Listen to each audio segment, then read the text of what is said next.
Hello and welcome to the B&B Show. My name is Brandon Kane. This guy right over here, that would be Seahawks Brendan Nelson on the other side of it as we return after a week away to finish discussing the free agents. We got through the offensive free agents last week, so this week we're going to be looking deeply into the defensive free agents that the Seahawks might look to target to specifically fit to this Mike Macdonald new style of defense. But since it has been a week away, and Brendan, I hope you're having a good night. How are things going on your end?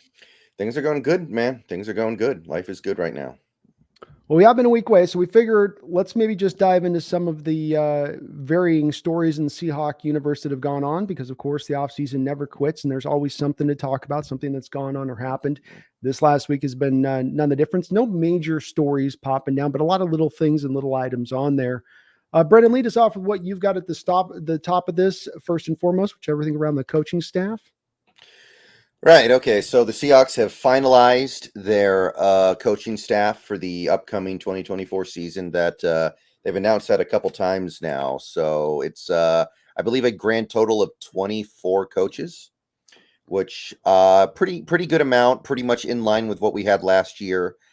We kind of polished it up by announcing guys like Zach Hill, quality control coach. You've got Justin Hines coaching the defensive line, Nick Perry, defensive assistant. So there was a lot of like little cleanup stuff. And we know that a lot of these coaches are not going to have a big impact, right? We understand that some of these guys are almost here to build experience for themselves. It's almost more for them than it is for the team. Mm-hmm. But, I've done what I can to discuss these coaches as much as possible, whatever little bit we have. Like sometimes there really is very little. Like our new tight ends coach is Mac Brown. There was like 3 years of coaching experience there, I want to say. And sometimes you just don't have a lot to say. One thing that I do find kind of interesting is some of these areas where we haven't filled in anything yet. Like, for instance, we don't have a running game coordinator yet. Most teams do. So I expect us to add one eventually. So I don't think we're done yet. I'd hope so. Yeah. I know a lot of teams, what they do is they will take a random defensive assistant and just name him the running game coordinator. A lot of teams do that. I don't know why, but they usually let one guy be like an offensive coach and a defensive coach to fill that role. I feel like these positions, doesn't it seem like the coaching staffs have continued to add on through the years, and they've continued to expand to these things where it used to always be that way, where you might have a couple guys wearing a few different hats rather than everybody being so specialized on these one little tracks. Right. Also, there is currently no assistant defensive line coach. Maybe that's because Aiden Dirt is kind of a glorified defensive line coach anyway, because that's what he was doing before. Also, no assistant defensive backs coach. Carl Scott's working by himself, which surprises me because Carl Scott is also the passing game coordinator for the defense. So putting a lot on him, I guess. But he's been here a while, so maybe they feel like he can do it.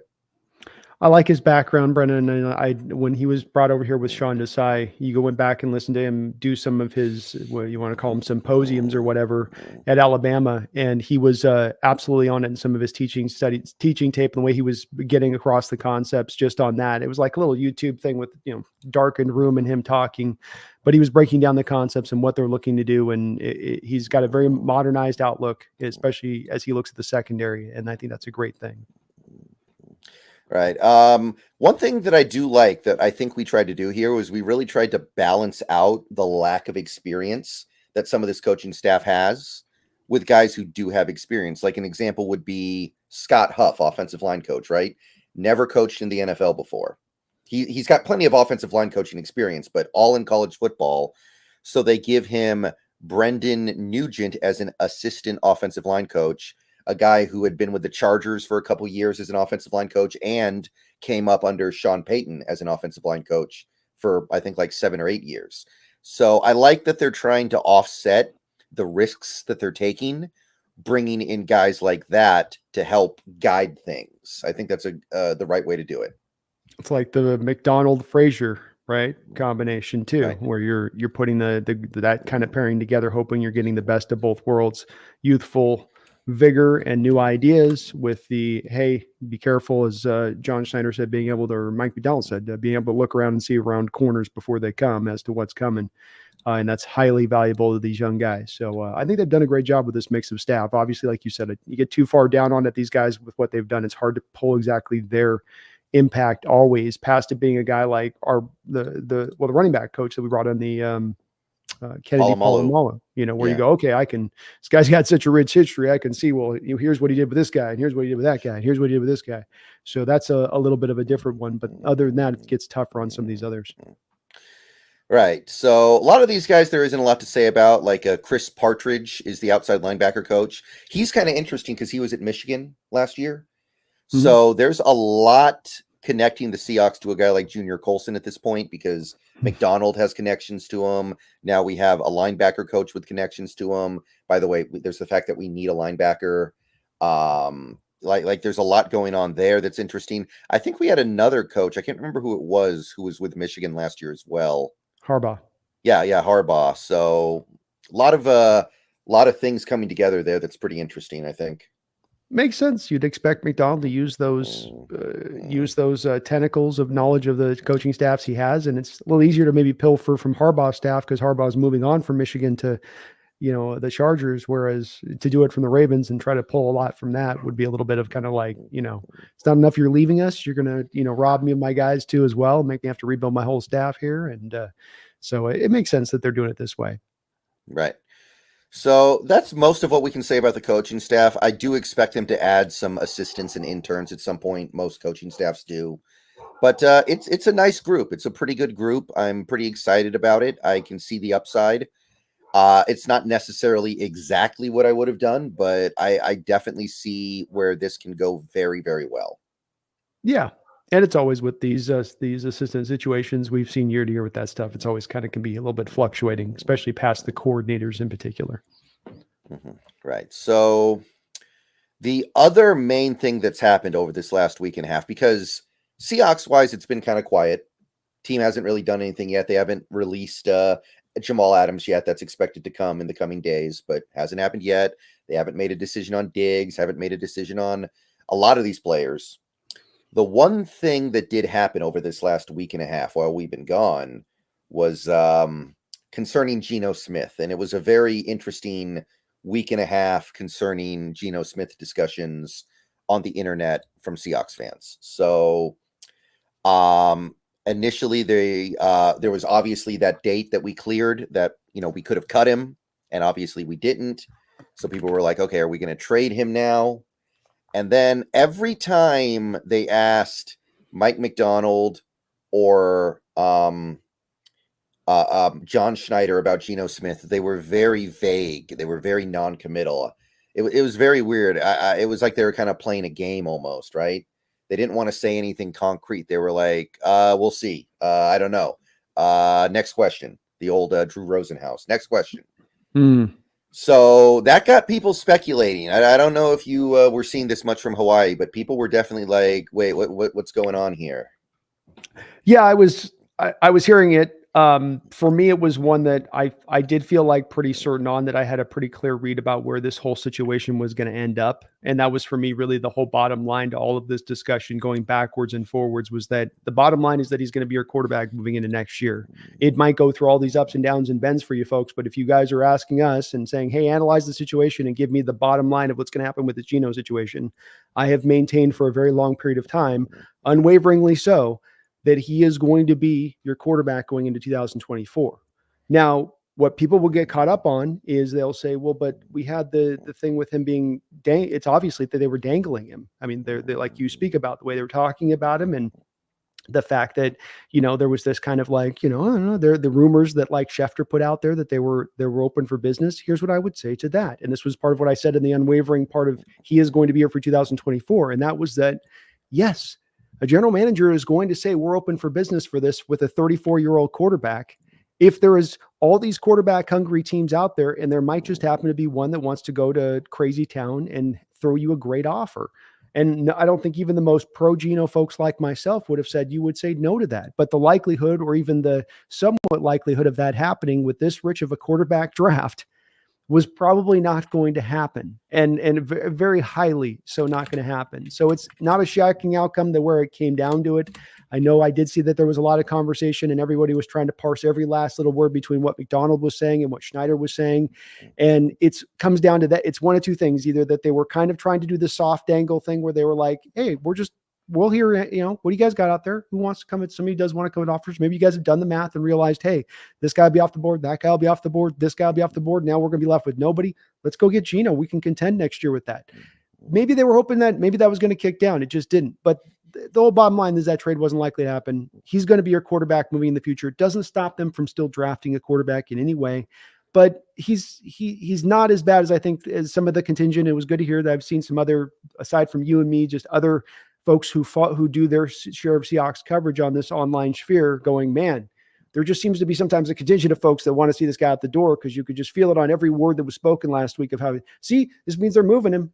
He's being moved. This right there, that right there is the indicator. And it was like, man, they guaranteed the salary. It's already crossed that threshold. Mm-hmm. They have to eat 26, 28, what would they have eaten? 28 million or something? Right. So that was the next thing in the timeline where you had Geno Smith getting his contract restructured so that his bonus, I think roster bonus became just a signing bonus, right, which would basically kick like 5 million to 2025, which basically means you would be paying him more to trade him than you would be to keep him, which after that, people were still trying to kind of parse this out and figure this out. Oh, saw it. Yeah.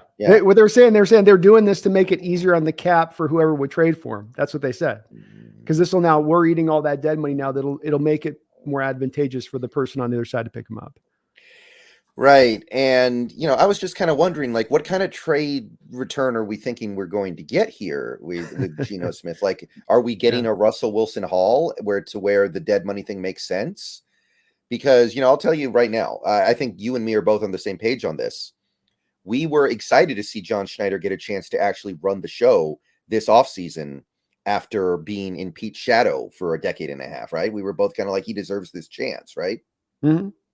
Oh, 100%. But I was saying, as after the restructure, when people were still speculating about a Geno Smith trade, I was saying, like, if he actually takes on a bunch of extra dead money so he can get a 3rd round pick instead of a 4th round pick or something like that, because that's what people were talking about, he's going right on the S list, because that's terrible. That's awful. If you're going to just, we had a trade in place to get a 5th round pick, but now because we did this restructuring, so we pay all his money, now we're getting a 3rd round pick. It's like, that would have made me lose my mind. I was thinking to myself, like, okay, what are we going to get? Atlanta's number 8 overall pick now? Are we going to get a 1st and a 3rd from like Pittsburgh? These trades are not likely. These trades are really, really unlikely. Yeah. So that never really made too much sense to me. And I got the sense that Schneider was getting annoyed by it because they asked him about it at the combine. Yeah. Well, because it's such, I think Brendan, there's people that are a little bit holding their breath for the trade for him to be moved off of. You and I have sensed it in our comments, and from you we've heard from, there's a share of Hawk fans that are kind of chomping at the bit a little bit. I'm not trying to knock them for it. I get that that's where they just come from. I mean this respectfully, but they're just kind of like, I just want him out. I don't want him hearing it. So there's a bit of that pressure pushing in, I'm sure, a little bit on the hot local Seahawks media, asking him the questions, and national media, because they're sort of sensing that too. I think the team was trying to play a little bit of that game too, Brendan, where it's like, they're dangling him as well, right? I got to acknowledge there is a bit of a soft angle you're doing, but what you're looking for is that haul you talked about, where somebody looks at this draft and they go, we're sitting at 13, 5 quarterbacks are going to be off the board by the time we pick. We're going to miss our guy in that process. We think we can go out there and compete next year, but we're being held back by the quarterback position. You mentioned the Pittsburgh-like team just a second ago. That's exactly the type of team we'd be kind of talking about, albeit I think you'd be more like 19, I guess, in the first round or whatever. But that's what they were maybe hoping that they could kind of drum up a little bit, is get that team that would do it. You want your general manager to do this due diligence. It's not a lack of faith in Geno. It's more of making sure you're doing what John always says he's in. It's in on every deal, right? Part of being in on every deal would also mean the inverse of not just being out there looking for deals. It'd also be like, hey, if we can drum up deals in our own in-house, why isn't Jamal released right now?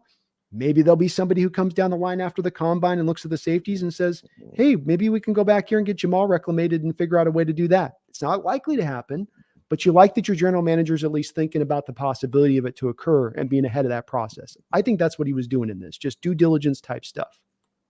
Yeah, I agree. I think that he wanted to go to the combine and see, hey, maybe somebody will offer the 1st round pick.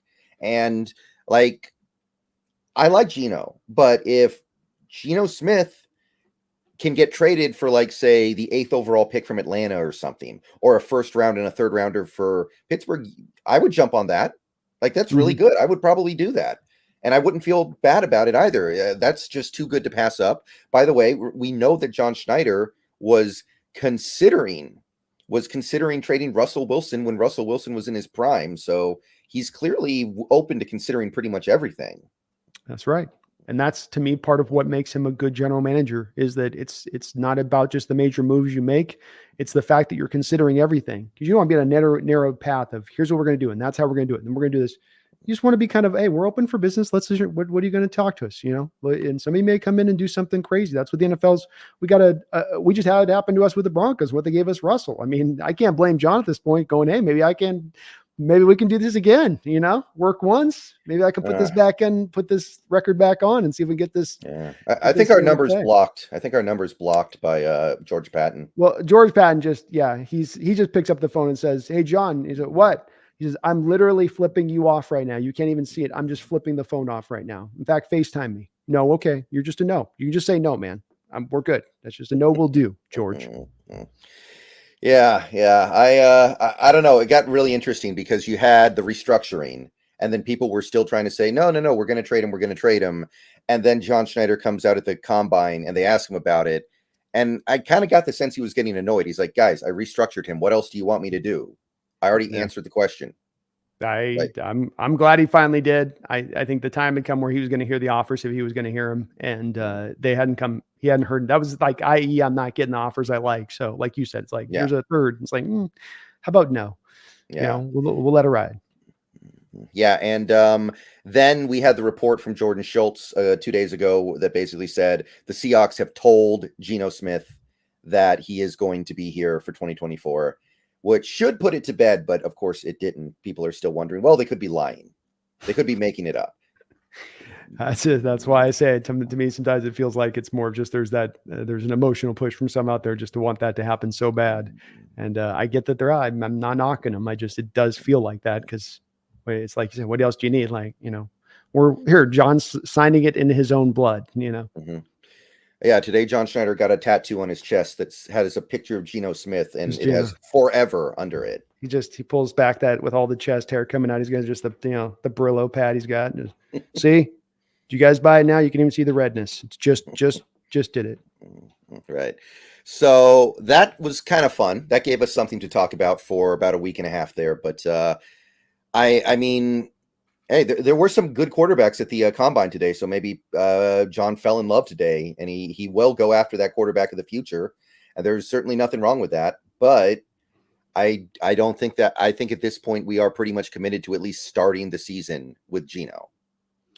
Well, and I think it's a possibility where those folks that are looking for the quarterback of the future, that's a part of the push for Geno too. Is the guys don't just. It's not a lack of just dislike for Geno. It's also I acknowledge the want to get the young quarterback who will be the guy of the future. Part of the reason that you are dangling, I think, a little bit Geno here softly is that he is 34. He is not the future necessarily when it comes to the quarterback position, unless he can have some revitalization in his career like we've never seen really the likes of which before, which is possible, but you don't want to count on it. But there's a lot of good QBs in this draft, and it's one where you can definitely, I think, find somewhere some good players. John's spoken to about many times that Packer way, Brendan. He's just spoke about it recently in an interview with 710, and that the Packer way was for years to go and get a quarterback. And I think there's been a couple reasons he hasn't over the years. I don't think it's just like Carroll. It's partly just the talent's not been there to do so because you want to do it more mid to late rounds. But this year might be the year for that. Yeah, definitely sign me up for that potential. I'll say this. I think that this offseason, the Seahawks should do one of two things. Either extend Geno Smith, just tack on another 2 years to his contract, or draft the quarterback of the future. Don't do neither. Don't go into this situation where you're not really going to have a plan after the 2024 season, because now Geno Smith's cap hit in 2025 is untenable. Like, there's no way you're going to be able to carry that. So at that point next year, you'd have to either extend him or let him go. And then it would be way more expensive if he plays well. If he doesn't play well, you're not going to have the guy ready to replace him. So have the long-term, I don't want to say long-term, the medium-term the medium-term plan ready to go, one way or the other. I don't care which one it is, but do one of them. I think there's also a third outlet here. If I want to put it, I think you're right. Number one, that's for the most part, that's the way this could prove out to true. But let me just give you a third potential route that they could be taking as far as planning. Okay. Not that they landed at this place where a lot of teams land in this kind of scenario, but that you plan it out to do this at some point, that you look as the third lever to this to find a veteran quarterback. We're all thinking it's going to be the quarterback of the future. And I'm not saying I'm against that, but I'm also saying, well, what if John looks at it like, we're not going to be in that position to go get that quarterback everybody wants. I'm not seeing the talent there, the guy that I think who can run this ship the way I want to do it. There is going to be this quarterback next year or this guy or that guy next year that comes out and becomes available, who I do like, who's the veteran, who's got, still a little bit of, tread left on the tires to go out there and get it done. Maybe he's still, maybe not a superstar guy, but a really guy like in that Stafford area that he was in with Detroit a little bit. When it's a little bit older guy, maybe been in not the best of places with his career and some of his opportunities, but a really talented guy that they really like. And maybe they plan out ahead of that to try to seek a guy like that. That's a different kind of leg you can go at with this, I think. Not saying it's likely they do, but I think it's another option. Yeah, I'm just kind of sitting here thinking, wondering who that guy could be, right? Like, well, that's where I would always say it's a sliding thing year to year to me, because you might think of a guy right now that's set in his place, that there's no way that guy would ever leave this spot. And then a year later, you come to find that something happens, this occurs, there's a new this, and now he suddenly is available. It's very hard to always pinpoint who that guy will be available, but there is oftentimes a guy that will suddenly come out that, you'll get surprised by it, be like, oh, okay, he's actually going to make it here to the market. Here we go. Yeah, I'm just thinking about it. Like, would it be somebody like a Jared Goff? I don't think that would be an improvement over what we have. I'm trying guy like Dak Prescott. I don't know if I'd want to go that route. Like, it's tough. No, I mean, it's tough to find these guys. Yeah, it is tough. And it's got to align in a couple different levels too, because I don't think you're necessarily going out there looking to spend 55, 60 on a guy. And that's a part of this process, is trying to, again, find maybe a little bit on the lower tier. But I haven't thought through every one of the options on this, but I just think it is a way, do the Rams know Stafford was going to be available a year out before they were able to go get him? Maybe Probably not. Mm-hmm. So it's like, you don't know at this stage who is and who isn't. I mean, like, I know Justin Herbert, for instance, on his contract, really big hit right now. He's got Harbaugh there. They're a match made in heaven. What if he comes to say, I'm an Oregon guy. This Harbaugh guy is way too Midwestern intense for me. I'm laid back. I don't dig this. I want to go back home. It's weird. And that's a weird, I'm not saying, but there's a lot of reasons that can drive this type of stuff that you don't really know that can work out. The one thing that's clear, though, is it seems like every offseason, there's a couple of these veteran types that are out there that all I'm saying is that to get these prime guys is getting harder and harder to get up in the top of the draft, Brendan. If Geno's riding back with us next year, and with McDonald and all this you're doing, you're not likely to be a 2, 3, 4 win team. It's not looking necessarily great for quarterbacks next year to be picking up high. Where are we going to get this guy in the draft? Even this draft, we've seen like we're going to probably have five QBs taken before we get to our pick at 16 this year. I think it's very likely. And maybe even more, about as crazy town as that is, maybe more beyond that. So it's like, do we have a pathway to really getting up there, especially when we have a general manager like John Schneider that doesn't have a tendency to want to package a lot of first round picks together to move up in a draft, seeing as that he's never done it ever before here in 14 years of his drafting history? Yeah. And honestly, for most of them, I wouldn't approve of it personally. I would not like it. Like, if we traded the farm for Drake May, I wouldn't like that. If we traded the farm for Jaden Daniels, I wouldn't like that. Caleb, yeah, sure, I could get behind that.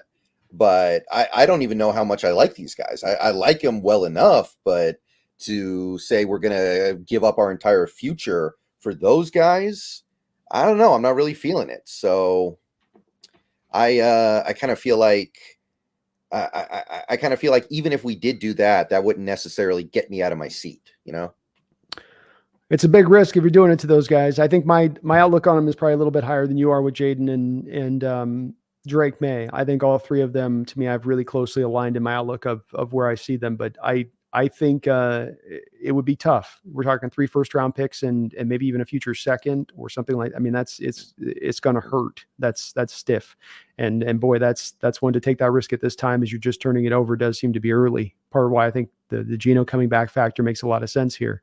He gives you an ideal quarterback to figure out what you do truly got. So you don't have the quarterback position holding you back in a way right now to where you can't make those evaluations of the football team, especially in the offensive side of the ball.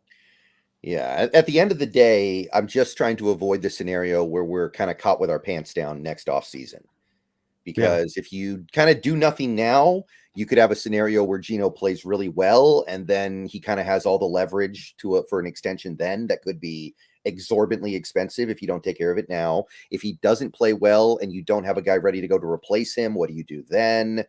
So I'm just trying to say either extend him now, so that way you have your guy for the next 3 years, or get a guy that you like in the draft. Probably, I'd say within the first 4 rounds, I guess would be about right.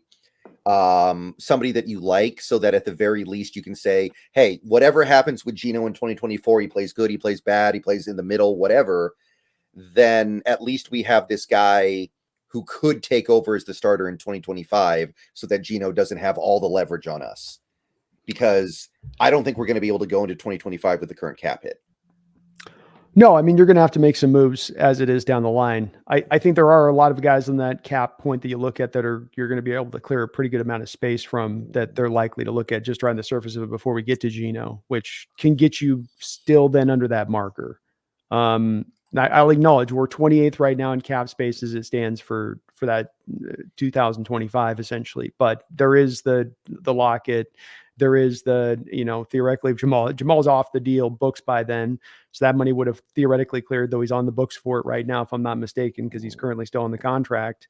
So this kind of all still factors into this point. Dre'Mont Jones, Uchenna Nwosu. There's a variety of contracts in there I think you're going to be able to, pull back from if you have to.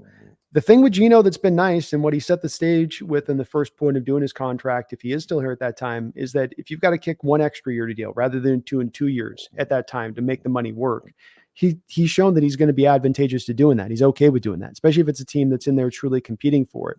There could be a part of this too, Brendan, where they're looking at it like, we're thinking that this whole turnover thing happens now, but you and I have looked at the 2025 cap situation, and maybe we've got to be a little more open to the fact that that's really your reset point, if you know what I'm saying here. Like, you're not going into 2025 and full on Braveheart running down the valley, spears, it's actually, well, no, this is the full clear point. This is where all of the last of those contracts that we've got to get flowed through. And then 2026, you got all the money to spend. 49ers are at the end of their run. See where the Rams are at, see where the Cards at. We'll be, and that we're looking at, I'm been in this mode too of thinking that this is maybe just a one-off season thing, but maybe as we look at that cap situation in 25, rather than be about Geno or moving that's a possibility of it, but it also could be just, hey, we got to first get this defense installed, this offense installed. We got to get the offensive linemen that can work for the offensive side of the ball. I need my defensive guys that fit to this scheme, say nothing, and making sure I got the guys that have the buy-in factor that I need for the scheme to work. Could be a lot that needs to be done that takes more than just that year to get to that compete. I think they'll have the talent to do it at that point, but maybe there's some other outlying factors. It's possible. It's certainly possible. And it kind of depends on how this year goes, I think. Like, this year could go very differently than we were expecting, one way or the other, and that would influence our take there. But yeah, I could see that. I'm just also, I'm aware of the fact that usually starting quarterbacks don't play on the last year of their deal. Usually you take care of them before then. So you wouldn't expect, if Geno's still playing at a high level like he did, let's say in 2022. And I really do think this Grubb offense is built very well for him personally. I think that this Grubb offense is going to do great things with Geno, with the receivers that he has, if they can fix the offensive line. But I don't think he'd be a guy that you let dangle on the last year of a deal. Let me ask you this on this though, because I'm feeling Kenny Rogers on this kind of situation a little bit on the gambling side of it. And my reasoning is that you're right about the pickle situation we run into, that he has the leverage then with negotiations moving into next year. Completely valid. But what about that season you're talking about potentially happens with Grubb, where he goes out and he puts up a Goff revitalization type season that he had with the Lions, 4,600 yards, 34 touchdowns. I mean, these all career highs for Geno, and coming now then on the 3rd year of really solid production for him, not just a 1 year off situation. Now, is there that team that you now shake the tree on, who comes out and says, yeah, we'll take this thing that we now confirm is this Geno Smith. We'll give you that. You're down to the last year of the deal, so the dead money hit isn't as sustaining to you. You go pick up the extra cap, the extra, whatever back, third round pick it is back, and you're okay with that return, or fourth round pick at that point, you're okay with that return because it does peel you out of the cap situation at that point. And then you can even use that pick as a packaging point if you want to go vault up and get one of those guys, or go the other veteran route for a little bit younger guy if they want to. I mean, I'm not going to close myself down to it for sure, but I think that generally speaking, if a team has a quarterback that they believe in, that they think is that guy, then they don't usually move off of him. Like usually when in the situations where a team does trade their starting quarterback, it's something going on where they don't really believe in him that much anymore, or there's something else going on to where it's not tenable anymore. So I think teams tend to be very hesitant to do that. Don't you think, though, the age factor is what makes this situation different from other situations like that? If we're talking about a guy that's 28 years old versus a guy that's going to be heading to be 35 years old, and, knowing what we know about father time and these quarterbacks, and the injury factor coming up as it does with these guys getting older in their career, that, it's a little bit of, it makes it a little bit of a different choice on that, like having that trust, especially transitioning into a new offense. Like you, I'm sure John probably, and I agree with you that, and John probably agrees with you, like this should be a good fit to his skill set. He should work really well within this offense, but taking a year to take a look and see versus trying to get ahead of his leverage in 2025, maybe for a variety of reasons, not just the leverage, but then the aspect of you sign that contract and then you want to have him go out and have that 4,600 yard year and you feel good. Now he's still a 35-year-old guy who might have guys calling, but you can't move him because of the dead money, versus then having some of that flexibility if he has that great season, and you're maybe having another option that suddenly presents itself. Like I'm saying, that weird veteran option that may be coming up of some quarterback that we think is embedded in a spot, who's in actuality not embedded in the spot and becomes available at a younger guy. Right. Well, I think in order to do that, you would need to have a guy on the roster that you feel really good about to take over for Geno, which is why I say if you're not going to extend him now, then go get a guy that you like in this draft, even if you have to spend a high pick on him, because you want to have those options available to you after 2024. Like if your backup quarterback is Andy Dalton, or your backup quarterback is Jimmy Garoppolo, somebody like that, I don't think that's really going to be on the table. But if your backup quarterback this year is somebody like, I don't know, Jordan Travis, then it's a little more interesting because he's gotten to sit for a year. And, we most people I think are generally pretty high on Jordan Travis. No, I like him. I do like him a lot. I think the thing I worry about with that is just that you end up taking a quarterback 16 that you have a late first round grade on. You leave your value-based model of drafting that's been so successful the past 2 years in order to make sure that you get the sanctity and safety of having that quarterback sitting there. That's where I worry about it. Yeah. Don't reach. Don't get me wrong. Don't reach. And again, I'm not even talking about the first round. I don't think we're going to take a quarterback in the first round. I don't see that as a very realistic possibility, because I think McDonald is going to want a player that can help him now, because he's trying to make a good first impression. By the way, we still don't know for sure if Jody Allen's going to be the permanent long-term owner here. So Mike McDonald might also be thinking, I need to impress the next owner by having success now. So I don't think that's likely, but I am saying like fourth round Jordan Travis, third round, if you like him, Spencer Rattler. And I don't really like him that much at this point, but if you like him, then go for it. If you like Penix and he's there in the second round, if you trade back and get a second round pick, go for that. Just do something that is better than just, we're going to bring Jimmy Garoppolo in on the veteran minimum, or we're going to bring Teddy Bridgewater in on the veteran minimum. Something like that. Just do something with some upside for the future, so that way you have that option open to you. I'm totally with it. I just, it's got to be, like you say, a little bit later rounds here, because you do it early, and I think you're reaching if you're going early. Unless it's like you said, a second round drop with one of these guys that is being projected first. That's a different scenario, but can't leave that value-based model, Brendan, especially in this first round when we might be looking at, let's say bare minimum, it's 4 quarterbacks taken ahead of you at that point, and there's 4 tackles taken in addition to that. And you start running the numbers game on this, and you're going to end up with a guy that is a very good player there with a lot of value to him on the board versus the quarterback there that's JJ McCarthy. And I go, give me the value of the player on the board versus doing that. McCarthy's going to be long gone by the time we pick. God, I hope so. Please, God. He's gone crazy lately. I don't know if you've been paying attention to the discourse, but now they're like, QB2, and I don't. So, I don't understand. I got to be honest. I don't get it. It sure seems like he's not getting past Sean Payton. please just and that all the more reason, Brendan, if that happens, if now we're talking about 5, 6 guys going and we're picking at 15, you know what I mean? You've got to go value you got to go value to the base on that. If you're not moving back at that point, you got to do it because there's such a good player that's going to be sitting there that's been pushed by all of those quarterbacks that have been taken then up ahead. Yeah, I completely agree. And again, I'm just saying, get a guy that you like, even if it's Joe Milton. Even if it's Joe Milton, Sure. who, by the way, went crazy today. And the wagon is filling up. The Milton wagon is filling up. I was here first, but everybody can come aboard. Everybody come on. We're getting on this wagon. We're breaking the tires because of all the weight. But yeah. He's a toolsy guy, man. He put the hose on display today. Yeah, just don't go get some random guy that nobody believes in and is just there to like take up a roster spot is what I'm trying to get at here. So you have the option open to you.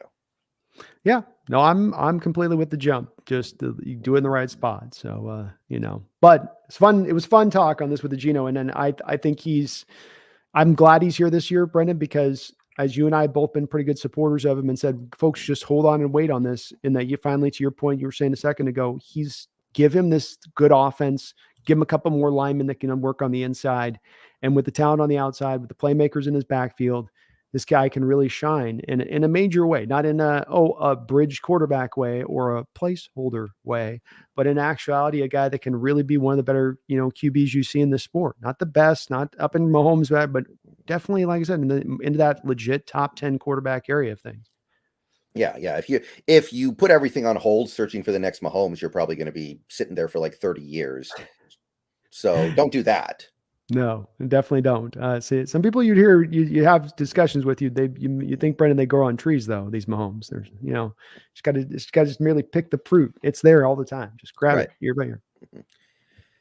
I think that's really about it in terms of like news over the last week and a half. The cap went up much more than expected, 255.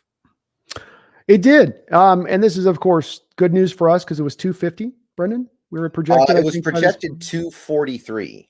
243.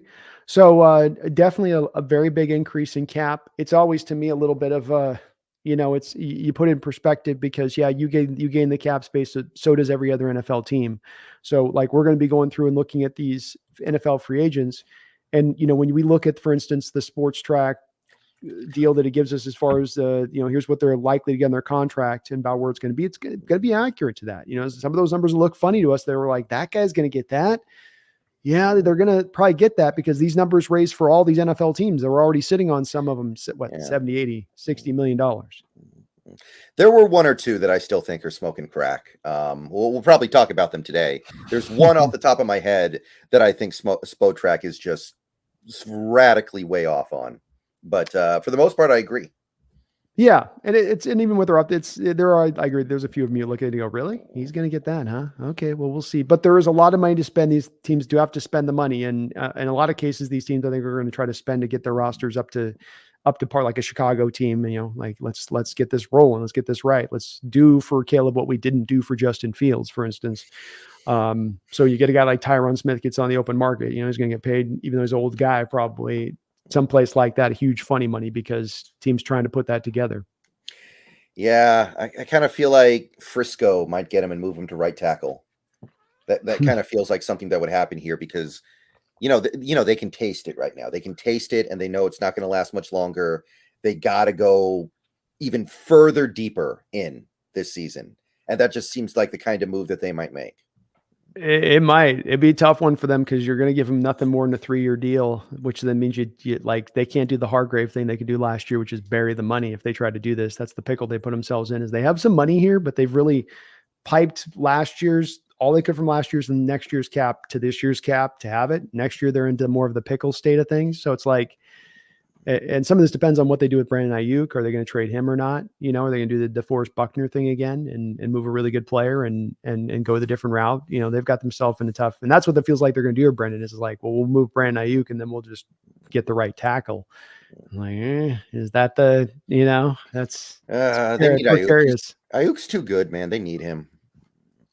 I agree. I don't think you can serve to move him, but look, if you looked at Ayuk right after the Super Bowl, like his family was very vocal about, when the family members get to that point where they start speaking out about the fact the guy wants to be out, like he wants to be out, because those guys tend to tell their family members, keep it under wrap, this business, it's all negotiations, and we've had this before with San Francisco with Deebo Samuel before, but the whole thing with this is that you do reach a point, Brendan, where you've got to make a choice on the Piper. They've not yet had to make that Legion of Boom like choice really outside of DeForest Buckner and how they did that. As far as really having to clip and hurt themselves from the contracts, that's because they're not paying their quarterback, of course. But the fact of the matter remains on this one is that I think this might be the offseason they have to do that, because you sign Ayuk, how much more money, what other stuff do you have to go out there and go do now to make those other moves? Because they could use some help, probably secondary, obviously offensive line, a backup to Kittle as he's getting older. Backup, how do they feel about their backup running back? I mean, they always go draft with that, but they've missed on draft picks, the running backs too, a couple of years. They've got like Trey Sermon and Davis that they lost, both high picks gone. And so, yeah, they got some things. They're wobbling. I'm not saying they're falling over, but they're definitely a little wobble to them now. Yeah, I agree.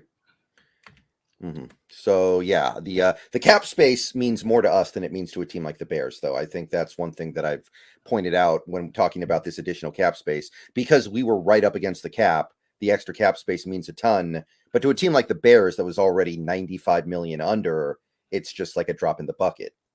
It just means they're spending $3 million more on that big time deal they give out, right? That's right. How I would take that. It just bumps your percentage point up on that, which is, you're right, to your point. What's the Benny to them on that? Correct. So I think that's really about it in terms of like news over the last week and a half. It's not been super action packed, but we're building up here. We got the free agency coming up in the combine that just went through this week, which me and Brendan will be talking about this next week, of course, which is just finishing up tomorrow. So we'll be doing our kind of back and forth on that, see who's emerged for Brendan and me on that one. But let's dive into, Brendan, these defensive free agents that we have. We went through the offensive free agents a week ago, folks. You can still go check out that show that we did, looking at who might be potential Seahawks targets. We're going to look at now the defensive side of the ball here with a little bit of that increased cap space, maybe a guy or two more you can look at that you couldn't before. But let's turn over these guys and go through who's you've got as far as your list, and our started off with us. Where's our beginning spot here? All right. Well, I usually like to work my way back from the front. So I usually start in the trenches on that defensive line. Do you want to start anywhere differently? Let's go right there. Well, okay. So starting at the front, you technically have nose tackle, which is really, really, really thin. I mean, my goodness. You will be digging for a long time to find guys. And I think we're okay at nose tackle with Reed and Cam Young. But go ahead. But I don't know. McDonald might not like an undersized nose tackle. He might look at Jaron Reed and say that's not really what I want. It's possible. It does. You look at a guy like Michael Pierce. He's just a human, refrigerator. He's like the second refrigerator Perry type guy, they had with the Ravens. So that they do seem. And Travis Jones was a monster out of Connecticut. That was a large human being that they had with the Ravens there. Yes, that's right. So the guys that I saw at nose tackle that are going to be available this offseason, it was Greg Gaines was basically the best guy. He was a guy who started for that Rams team for a few years, went to the Buccaneers last year, didn't play as well. When I looked into some stuff, it seemed like they were playing him as a 3-tech type, like a pure defensive tackle instead of a nose. They weren't letting him line up over A-gap. Yeah. So I think that if you moved him back to just lining up in the A-gap and being a nose tackle, he would probably play better. But that's really the best guy that we've got. Yeah, because I was doing the research on this too, Brendan. I found the same thing. I was like, well, we got no nose. Where's the nose tackles at? What's happening in the NFL? Are nose tackles going away? Why can I never find these guys? Can't find them in the draft. Can't find them in free agency. You think with him too, you wonder, and you look at Gaines and you go, well, they got Vita Vea, to your point. Vita's going to be your one tech there with Tampa Bay. And then Tampa Bay really hit on Kalijah Kancey last year as a 3-tech. So then you've got Gaines kind of stacked at both positions with two players that, he's just not at the same talent level of either of those two guys. So what kind of left him, to your point on that, maybe a little bit in that no man's land. I've always kind of had a fondness for him. Obviously, he's a former Dog. You're always going to have a little bit for that, Brendan, right? Where's been your angle on Gaines as a player coming out, and what you thought when you went to the Rams versus what he's been in his career? Because I mean, like you say, this is, I think, the one real viable nose tackle that we have, and there's not a lot on this. And let's remember, folks, we don't have a lot in this draft. I think I found 3 so far. Yeah, just to give you guys an idea on that, my second and third best nose tackles available in this free agency period were Al Woods and Sebastian Joseph Day. That's how thin it got. Yeah, it's tough. But yeah, Greg Gaines was a big time player on that Rams team with Brandon Staley that had the number 1 defense in the league by far. Him and Joseph Day actually played a lot for that Rams team, and they were tough to run against, man. They were tough to do anything against down in the middle. So I look at Greg Gaines and I go, it's pretty clear that Tampa Bay didn't use him in the way that best suited him. They weren't letting him play that A gap. They were kind of putting him more over, playing more the role of a disruptor rather than a space eater. And I think that was a mistake. They didn't give him very much money, and then he didn't play that well, by the way. So he would probably be cheap. Like this guy might sign a 1-year, $3 million deal just to rebuild his rep before he gets paid maybe next year. And also the position's very devalued. So these guys, they take what they can get. It's kind of strange, isn't it? There isn't a lot of them on the market, which is usually scarcity would drive a little bit more of the cost for these guys. But you're right. They don't tend to make still a lot of money. Even your guy back in the day, Snacks Harrison type, was a guy, PFF darling and run stopper de jour, and still never could really get, a lot of money. He got paid okay, but he had to be amazing just to get to that little spot as far as what he was as a run defender. But I like that about this, the low cost aspect, the bang for buck, the potential you're getting a guy on a buy low point who's got, wanting to play for something and want to be hungry and going about it, especially considering just how thin the position is across the board and finding a guy. And you're right. We've got a couple guys. There was Maze Smith there with Michigan that I'm sure he had a little bit of time with there, who is a little bit of your undersized nose tackle. Yeah. I've been reading to that a little bit. Apparently they told him to lose 40 pounds because Dan Quinn wanted him to be quicker and become a rusher, and it didn't go well. So maybe he puts the weight back on this offseason and comes back and actually starts playing competently. It seems like that's the problem that he has right now. That was dumb of Dan, wasn't it? What are you doing? Yeah, he's one of these guys who really believes in like the days of the big fat guy are over. Everybody needs to be super athletic and quick. And don't draft the guy in the first round. This is the problem with Jerry Jones up there and the whole thing. Like your coaching staff's not connected to your ownership, to me, on that. Did you watch the tape last year at any point looking at Maze Smith at Michigan and said, let's have him drop 40 pounds and try to turn him into a pass rusher? It's kind of akin to the Poona Ford thing. Yeah, that's not what I would have done. It's not what I would have done. I'm going to say that. Yeah. You just don't go find then your 3 tech. Did you want to do that, Dan? If that's what you want to do with that, that's wild there. But yeah. And did you see the Storage Wars thing with him? Yes, I did. Maze Smith, yeah. Like there was some stuff in that locker that was valuable too. That sucks. That hurts. Those storage areas don't play if you don't pay for a couple months. They got those people that are chomping the bit to get in there just for that reason, to get that kind of stuff. So you feel bad for them, you do, but yeah, you got to pay your deal, Right. Okay. So yeah, Greg Gaines, if we feel like we need a little bit of help at nose tackle, I'd be for it. I think it would be a reasonable price. Bring him back home. That helps players sometimes. Bring him back home. Yeah. I agree. There is a high cost nose tackle option in here too, Brendan. But I don't think that this is a realistic one. So I don't know how much we'll really give it much time to talk on this one. That's Grover Stewart. Oh, okay. We're okay. That's that's an interesting one. He's not really like a true nose tackle, I don't think. I think he could be. But he's a nose. He's DeForest Buckner's your three tech next to him. So DeForest the 3, somebody's got to be a nose. You can't have 2 3 techs unless you're running NASCAR. Do you think he can be a 0 tech though? That would be my question. Maybe not. He's been a pretty strong player against the run for a few years now. Now he got popped with the PED thing last season, right? So that did put a little bit of a pall over his recent years. He's getting a little bit older. I think 30 years old. They've got him sports track up at $10 million a year, which I don't know if he's getting that off that season, but you're talking about a guy to help you out as far as the run stuff for inside. And, plays bigger than his listed height, weight stuff. He kind of be a lot more of that bully size guy in there. He's done the dirty work at times to let DeForest go out there and be more of the penetrating disruptor kind of guy for that team, in my opinion. So yeah, I don't know. That maybe be a little bit of an option there, but I don't think they're going to do it. Yeah. He's expensive. Yeah. I did kind of list him out as a defensive end in my list, but I did have him listed. I did look at him. I think that it would have to be something where you don't bring back Leonard Williams, and then you're like, okay, let's take the Leonard Williams money and give a lot of it to Grover Stewart. That's why I think it is unlikely. We're going to have to make our bet on that with where we want to go with it. We don't get to pick every angle with this. And so you have to kind of pick which one you want to go with. And I don't know, Brendan, I could almost make the argument too, if you're just talking about taking the assets and going nose tackle to 3-tech, I think they'll be putting a little bit more to the 3-tech over the nose with that, and think they can get it done in other places with the nose.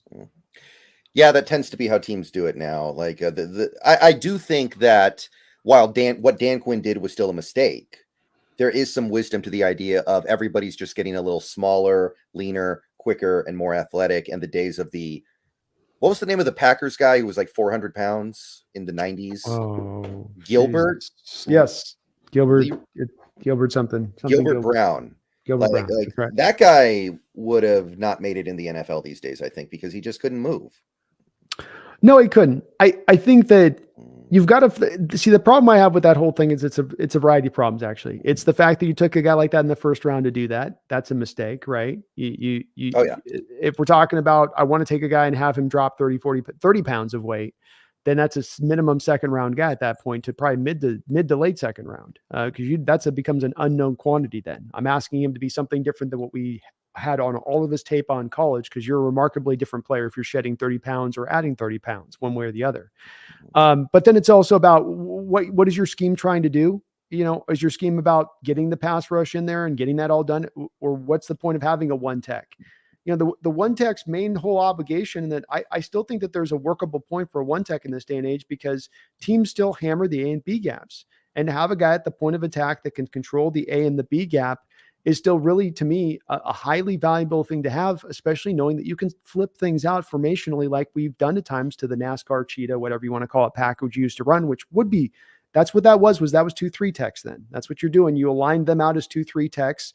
You got them, you had Michael Bennett basically rubbing shoulders with Cliff Averill back in the day in the Legion of Boom. That's how far out he was aligned.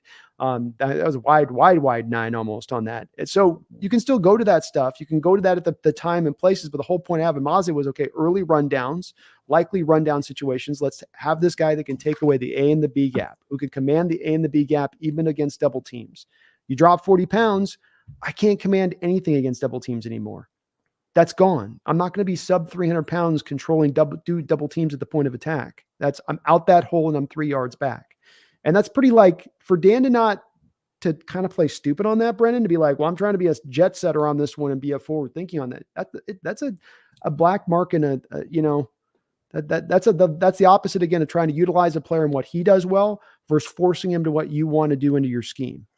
Yeah, I definitely agree it was a mistake, but I do think that there is clearly a devaluing of this nose tackle thing going on here, and it'll probably swing back the other way in like 20 years. It'll be like, oh no, everybody's 400 pounds now. Yeah, well, we'll get a few of these guys that'll come out like freak shows, Brendan. Like Tavondre's almost there, but not quite. But that 360, but still running the Jordan Davis 4.48, whatever he ran. Oh boy. That would excite me. If we ever see that at the combine again, that would excite me. Oh yeah. I mean, if you find one of those guys now, that becomes valuable, because he can chase end to end now. So he can get out there the wide zone and out pitch plays, but he can also still control and hunker down the A and the B gap. So that's the new unicorn. Right. Okay. So I did list out some potential like depth nose tackles, but it's really like, it's Linval Joseph, who's probably going to retire. You got Raekwon Davis, who was a colossal bust in Miami, right? Mm-hmm. You've got Jonathan Hankins, who actually seemed to be kind of okay for Dallas last year, because he was part of their run defense. And when he left, those tended to be the games when he got injured. Those were the games where he kept you could run all over Dallas. John Jenkins and Lecky Fotu, who was a bust in Arizona. So it's hard out there. I think Hankins is a potential option because of the fact you have the dirty connection out there. So is it? I always say it wrong. It's dirt or dirty. I always say it wrong. I guess it is. I guess it is Dird, but I'm getting Dirt. conflicting information. My comments tried to tell me it was Dird. I'm just going to call him AD from now on. AD does have Hankins. I like with Hankins a little bit like the Gaines thing is that you're getting a guy that maybe has the familiarity with this guy. Going, oh no, he can be. If we just need the guy to come in here and it's funny is that Hankins takes away snaps from Maze Smith last year. If I'm not mistaken, isn't Hankins' whole deal where he's like 6'2" and 350 pounds, 40 pounds, something like that? Is he? Yeah, he's big. He's big. So you see the great irony there with that on doing that. But yeah, he's been workable for them, and he's not going to cost a lot. He's 10 years in the league. He's a little over 30 years old, but he still has played really good ball the last couple of years in that set role for Dallas, and he could take up a lot of space. Okay, so that's nose tackle. So next up, you want to move a little bit to the outside to the defensive end position. Yeah, let's click that. Yeah, the thing to understand would be that since we're keeping Dre'mont, if we keep Leonard Williams, there's not a ton we can do here because there's already too big of an investment, and there would also be not really a lot of opportunity for another guy to come in and play because remember, Mike Morris was under Mike McDonald at Michigan. So therefore, he probably likes him a little more than the average would. So he's probably thinking, how am I going to use this guy? How am I going to get the most out of this guy? So you don't have a big need at defensive end if Leonard Williams stays. Would you agree with that?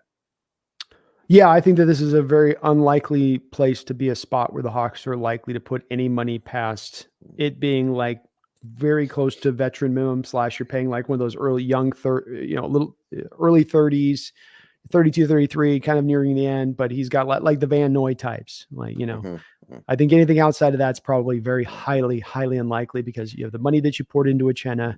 You've got the still with Taylor maybe theoretically be on this roster, still 3 second-round picks still on the roster. In addition to that, I just don't think there'll be the room to bury more investment into it at that point past value signings. Right. So if we lose Leonard Williams, that changes things a little bit, I guess, right? I don't think we will, though. I'd be very surprised because he played well last year. It's not a thing where it's like, oh, it's a sunk cost. No, he's actually still a really good player. Mm-hmm. I think that this team is targeted on making him the priority one guy. And I don't know if that's, maybe this is his last contract, big contract. He may be just shooting for the moon, highest bidder. And there's teams out there like a Chicago team, they want to come in and pay him $20 million a year. I mean, we probably aren't going to step up to that point of it, but I do think that he may be a guy who wants to come back to the West Coast, played his college ball at USC. We've heard he's kind of a hunter outdoorsman, maybe kind of type that might be appealing to him. So there's been rumors I've heard that there's a lot of connection and just kind of liking this side of the country, so to speak, which maybe gives us a little bit of a helpful bonus on this one to keep him reeled in. We need some leverage because we don't have a lot in that circumstance. But if he left, then that puts a few more things on the table. You could go get one of the superstars at the defensive end position. Like the 3 guys would be Chris Jones, who is on top of the world right now. He is the king of the world. Christian Wilkins and Matabuke, who's probably going to get franchise tagged, by the way. Those guys would all be more expensive, I think, than Leonard Williams will be. But if you lose Leonard Williams, you could, in theory, at least look that way, right? You could. Absolutely. Well, I mean, if you're going to come down to, does the team look at Leonard Williams at 20 or say, well, geez, if Chris Jones is going to cost us 29 for, we got to spend $9 million more to get Chris Jones, do we want to, when we feel like he's a lot better of a player and they're right around the same age, Brendan, they're not that difference of age, what do you do on that? I could make the argument, have John make the argument, I make the argument, John saying, hey, you're getting, a potential, what would it be, a third better of the player because you're paying a third more of the cost. So are you getting a third more of the player for Chris Jones to go that first? If Leonard gets up to that price, maybe so. I don't think the team would, but I think it's an interesting kind of, theoretical debate. His value is so high right now. It just feels like you're going to end up overpaying. Like you have to. He's won 2 Super Bowls in a row. He's got all those plays in the playoffs over the last 2 years of him doing stuff. Like he might get 30 mil a year. He really might. It's very, very, very, very possible, Brendan. I'm not putting it out of contention at all, and he's earned it, like you say. It's the age thing to me that I wonder about, and all of the football he has played. If there's not going to be a good set of teams that are like, yeah, we like it, but man, he's probably getting close to that cliff. Right. So if you're going to play this game, to me, the guy to zoom in on would be Christian Wilkins, who's been awesome in Miami. He had almost 100 tackles last year as a defensive lineman, which is nuts. Great against the run, added some pass rush last year in a contract year, so be wary. But, he's really, really good. Would cost probably a little more than Leonard Williams, but if you wanted to replace him and pay a little bit more for a guy who is younger, I could see it, but it's going to be a lot of money. Yeah, Wilkins would be awesome too. Again, if we're down that road, Brendan, you're going 20 million for Leonard Williams at 30 years old, or do you want to go 24 for Wilkins, 22, maybe 22 and a half for Wilkins, who's going in to be his prime. I think these are, again, the very interesting debates down the line, because you have a kind of variety of different players, different places. He's become a complete player, like you say. I think he would fit very nicely into the scheme and what he brings to this defense and his ability to pursue, like you talked about the tackles as well.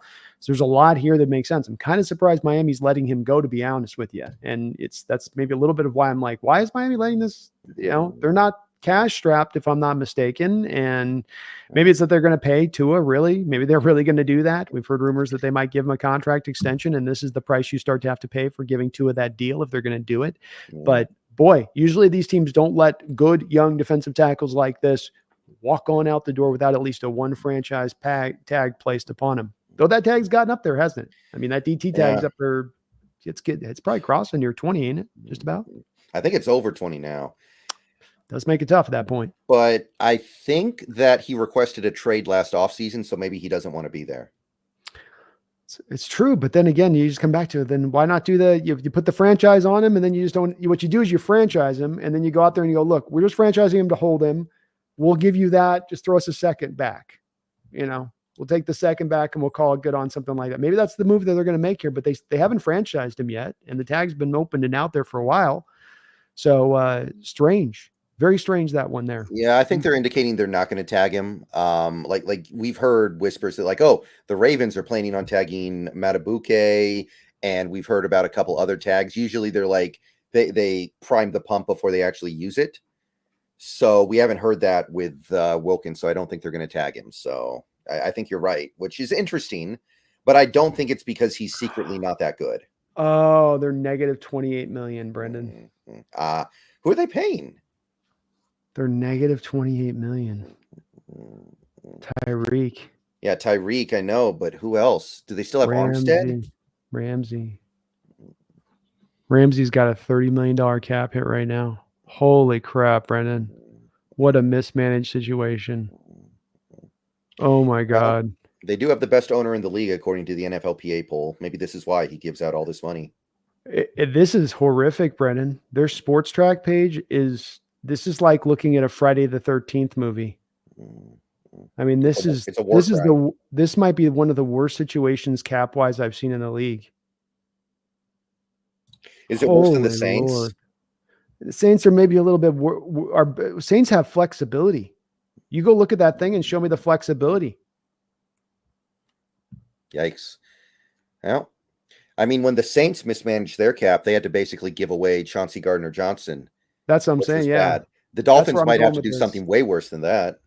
That's where I'm kind of going with this, right? Because now this makes sense. It's not anything about Wilkins. This is about the fact that Dolphins just F their whole situation. They haven't, Hill was fine. He's worked out great for them. Ramsey was kind of like, okay, but they got Chubb up at a 20. They got, here's their four biggest cap hits. They got 31 million to Tyreek, 27 million to Jalen, 27 million to Bradley Chubb. And then they've got $25 million allotted to Xavier Howard, which appears to be all voided cash. It's all voided. So they just have $25 million of voided money going to Xavier Howard this year, who won't be on the roster, I guess. Not good. How does that guy still have a job, man? Jeez. Well, he won't for very long, probably. Then again, George Patton still has a job, so what's the difference? That's true. Let me get to, sorry, 1 second here. Sorry, Garth, I missed your dono in there. I just noticed it on the side here. It was deep in discussion here with Brendan. Thank you for the $5 donation, though. I appreciate you for that, Garth. He says, Killer Bees, what's an offer for Geno you couldn't refuse? So we got to answer this question in the current context it's in right now, Brendan, which you know what I mean by that, being that the base has been converted to bonus. No. The base has been not converted yet. We could still do that. What we converted was his roster bonus. So his base is still sitting there, which we might actually do. We'll see. We that's still another $6 million we could save this year.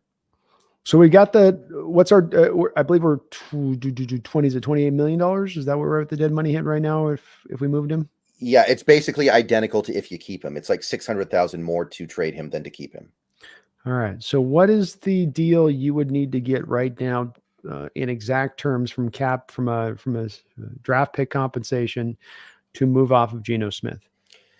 Either Atlanta gives me number 8 or I get like a first and a third from a team like Pittsburgh. Something in that range. Atlanta gives you an 8. So you wouldn't take a second round 8th of Atlanta? Not anymore. Not after I committed that money to him. That's fair. If I'm going to be paying him more money to play for you than I would be to play for me, you got to pay up. This isn't Percy Harvin, right? Percy Harvin was like this malignant, malicious cancer that we just had to get out of here, and it didn't matter what the compensation was. Even if you don't like Geno, there's no equivalency between Geno Smith and Percy Harvin when we traded Percy, right? I think it's a great point, Brendan, and I can't push back against it in the least. In that you make a trade like this, you have to give up the compensation also for the dead money that the team has to sustain for you to take on a player that you are valuing if the team is in that situation. Otherwise, they have to stand pat if they're not getting that valuation back. Otherwise, it's a dumb move because you're just kind of cutting off your nose despite the face. You're just eating dead money. You're kicking next season to the curb completely. It's almost let's just get the push is simply, we got to get this guy out the door by all means necessary, as opposed to making sure it's advantageous to do so. So I think that you've got to make sure the deal's right. I might be drawn for like a high second round or, late first round pick might even pull me in on this because I think that would be good value. And because I don't necessarily hate the thought process of, you go then, pull in a lock, see what you can do this year. And if you have a bad year, you have a down year, you're in a better position at that point to theoretically make that push to go get your quarterback next season if it doesn't hit. And it still has a potential of a bubble in at that point. But it'd be hard to do so. I'd say that too. I'm not doing it like, yay, let's do that. But that might be tough for me to turn down on that. It might feel like I'm getting close to about right value at that point. Yeah. Like you said a couple weeks ago that you thought there were 10 really super blue chip players in this draft, right? Mm-hmm. Like, so if I'm going to trade Geno and still pay him all that money, I need to be getting one of those players, or I need to be getting multiple really exciting players like the late first and third scenario. I don't think you're unrealistic in your outlook on it. I think for what it is with me on it is I just look at it like it would much as be a signal shift at that point of we're going to max. Here's this one asset we can get the most for. We're going to take the dead money for. He's not in our plans at that point to be the long-term quarterback. We're moving on to the new with it, and we're going to pull this season down a little bit, and we're going to have to eat things. So, like, rather than us looking at next year, 2025, and they're more getting ahead of that. It would be a signal to me on that and starting to kind of take a bit of that pain this year in order to go forward. This isn't going to happen because no team's going to offer us for this. Right. But there could be even a situation you come to find even like mid-season. Seattle's not doing great, but Geno's still starting to do real well with the offense, but the defense is taking some time to come along, and there's maybe a playoff contender that's lost a quarterback at that point. Is there a team that comes a calling at that point, a little desperate and willing to do something crazy? Who knows? Yeah, like you set the bar high, and then you see who rises up to it. That's right. That's right. And the price is the price, right, Brendan? The price is the price, Right. Don't shake off of it. You demand and then see if somebody eventually comes crawling on that. You never know in the NFL. There's a lot of teams, have like that Aaron Rodgers situation last year. It's like, do you want to just be like New York Jets last year? Decide your season's over once you lost Rodgers? And they got stuck because their whole cap situation a little bit with that one. But maybe if there's a team that isn't stuck who loses that QB actually goes, no, let's go, there's a guy right over there come and do this function. Let's go, Right. Absolutely. So yeah, that's the level where I would be like, I think I just got to do this. Yeah. So we're very close on this, Garth. I'm a little bit maybe more, but I think Brendan makes some good points on this one as to why you gotta get paid for that cap hit you're going to be taking at this point, which is substantial. All right, well, let's keep it moving here. What are our next spot we're looking at here? Well, defensive end, we talked about the superstars. There are some more guys at like lower levels. Like there are some guys available who I think would be like good starters. So let's say you lose Leonard Williams, but you want to replace him, but you want to get somebody who would be a little cheaper than Leonard is going to be. You could go get, I have DJ Reader of the Bengals, Sheldon Rankins. I think he was a Saint last year. And Danico Autry, who's been awesome the last couple of years for the Titans. Getting older, though. And Brendan's meaning by this, just to make sure you're clear too, Brendan, you're meaning more 3-4 defensive end too, because these guys are 3-4 defensive end, 3 tech. We're meaning these terms kind of ubiquitously in this defense because they can kind of transition to either or. Yes, there are some guys who could only do one, but a lot of these guys are capable of like, okay, what's the defense? If it's a 4-3, I'll be a 3 tech. If it's a 3-4, I'll be a defensive end. Maybe some of them could be like a 5 tech in a 4-3, but it just kind of depends from player to player. A few guys might not be able to pull it off. Yeah, exactly. But these are okay guys. None of them gets me super on board, especially Reader, because I think Reader's going to get paid a good amount. And yeah, he'll get a little bit less than Leonard Williams.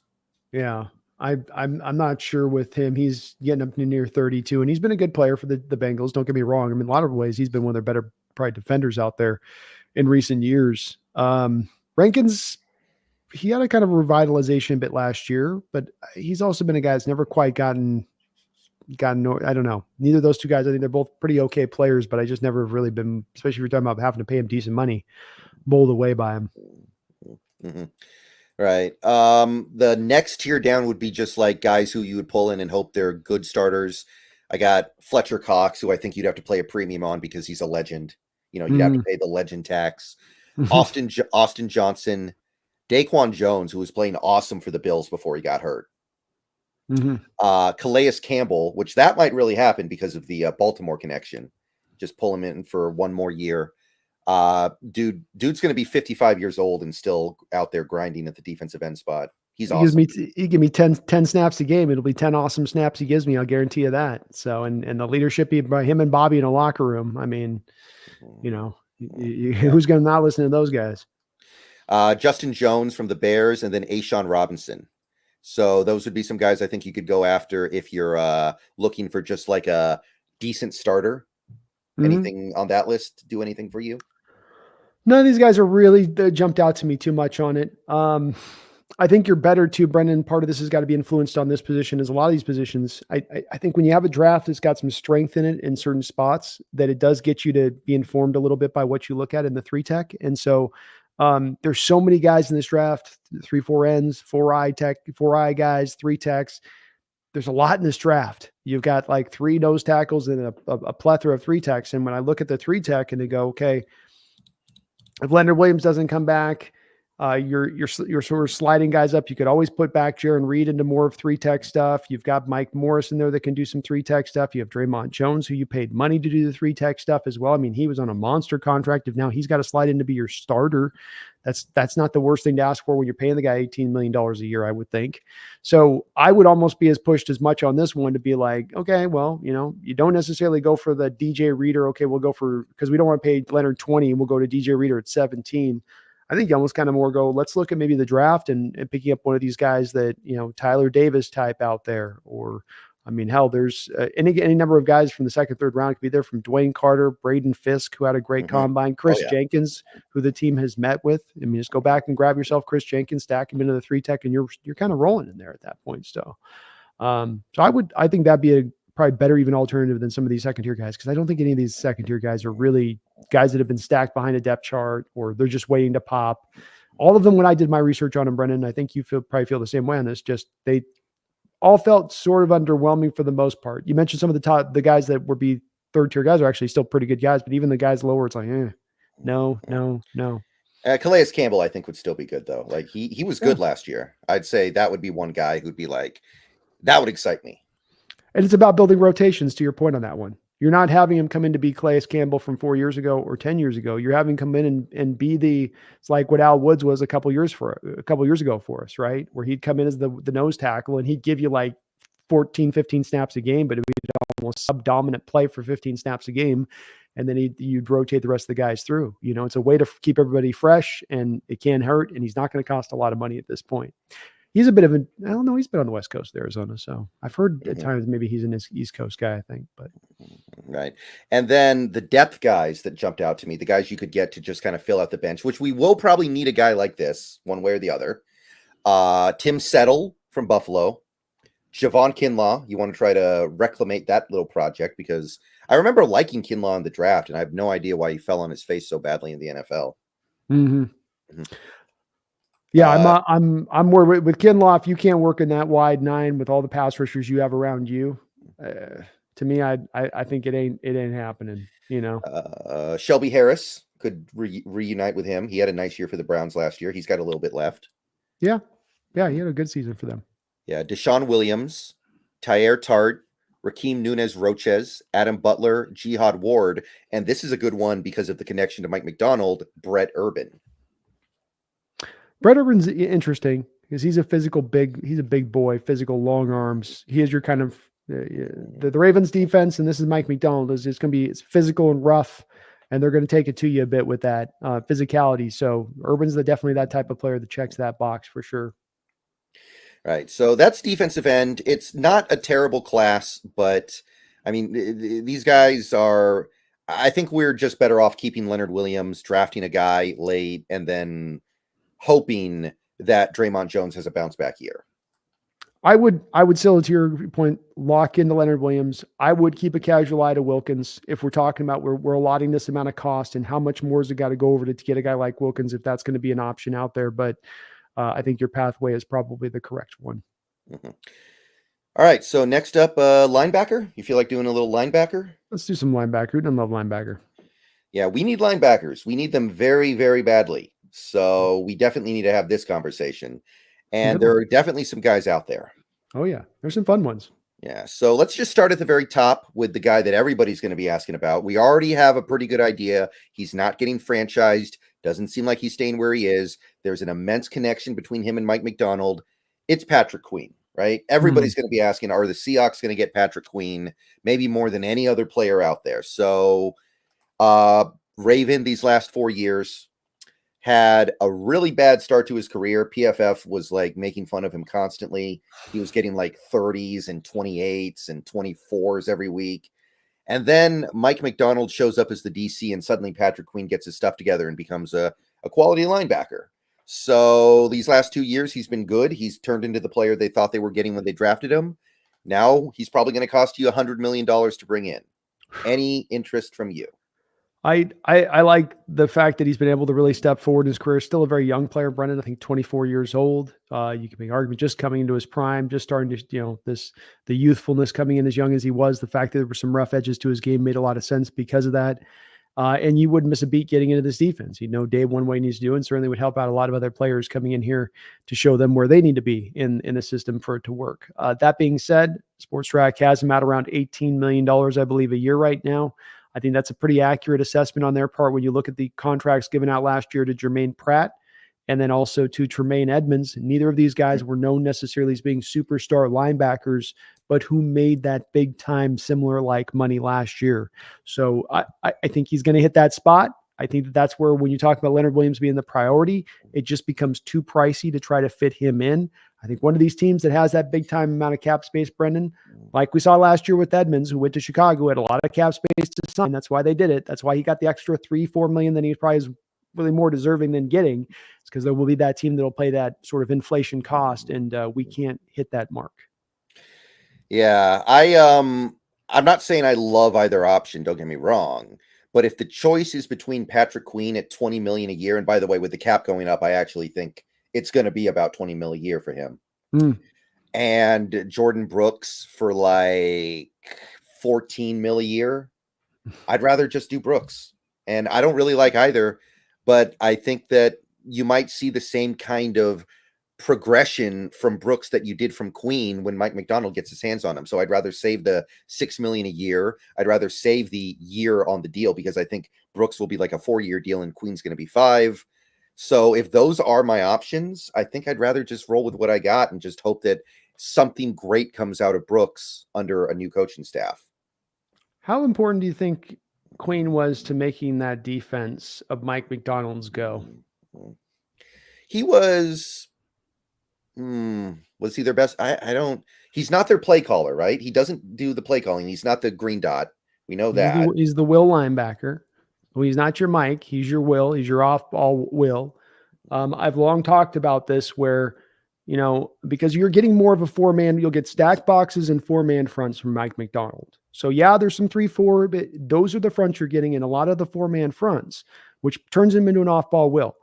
There, and I've mentioned this before. There's been one will linebacker that's gone to the Hall of Fame over the last 30 years. Let's just think about that for Derek Brooks. Oh, okay, yeah, Derek Brooks. Forgot about him for a second, but yeah. So there's something within that, right? I know that that's like a small thing, but think it like there's something within this. In about when we talk about the middle linebacker, those kind of, it's like a sub-middle linebacker position almost about in the devaluation of it. So when we talk about that position being paid $14, $20 million per year, and I ask you that question because Brendan, I would argue with you, I can get to probably like the 5th or 6th player on that defense before I get to Queen last year, as far as their level of importance to that defense. Okay. So Matabuke, Hamilton, Roquan Smith, Jadeveon Clowney. You put Clowney? Clowney was a more important player to that defense last year than Patrick Queen, in my opinion. And potentially Geno Stone, but I'll put Queen ahead of Geno Stone because Stone was more of a playmaking center field guy than he was a complete player. Like, Queen kind of gave him. And he was getting benched by the end of the season a little bit. He's flopped out to protect his run liabilities. Right. But it's just not, it's another position that's getting devalued, off-ball linebacker. And I understand that Mike McDonald might be a guy who's like, no, I don't believe in that because he's a linebacker coach in his past. Mm-hmm. But it's just a position where the difference between the best and the worst isn't enough to justify these big investments. So I'd like to move away from it. And even though I think Patrick Queen is one of the better players at his position, I still can't see it being worth the $20 million a year that it's probably going to cost. I'm the same place. It's not with Jordan Brooks or that Queen. I understand that this is what the market rate is for these guys, but it's also like, yeah, but is that worth it for me? And I just don't see that as being worth it. It's one thing if these guys are on a rookie deal or you get them on a mid-market deal, but when we're talking about these prices getting up $14 million for Brooks, a guy's going to give up 800 yards a year in coverage. I can't trust him in zone. How am I paying that guy for that? If I want that, I need to get impact out of that. I need to get the guy like what the Ravens got from Roquan Smith last year. That's what they showed you. You get it when you pay that guy at middle linebacker position to be this and give him that kind of money. That's the impact you should feel from that guy and what he's bringing to play. And I don't think with either of these two guys, you're necessarily getting quite that impact level. I could be wrong on Queen. He is 24 and man, just rounding his shape. But at that price with both the guys, man, there's better. That money's better spent to me into other places on this football team rather than there.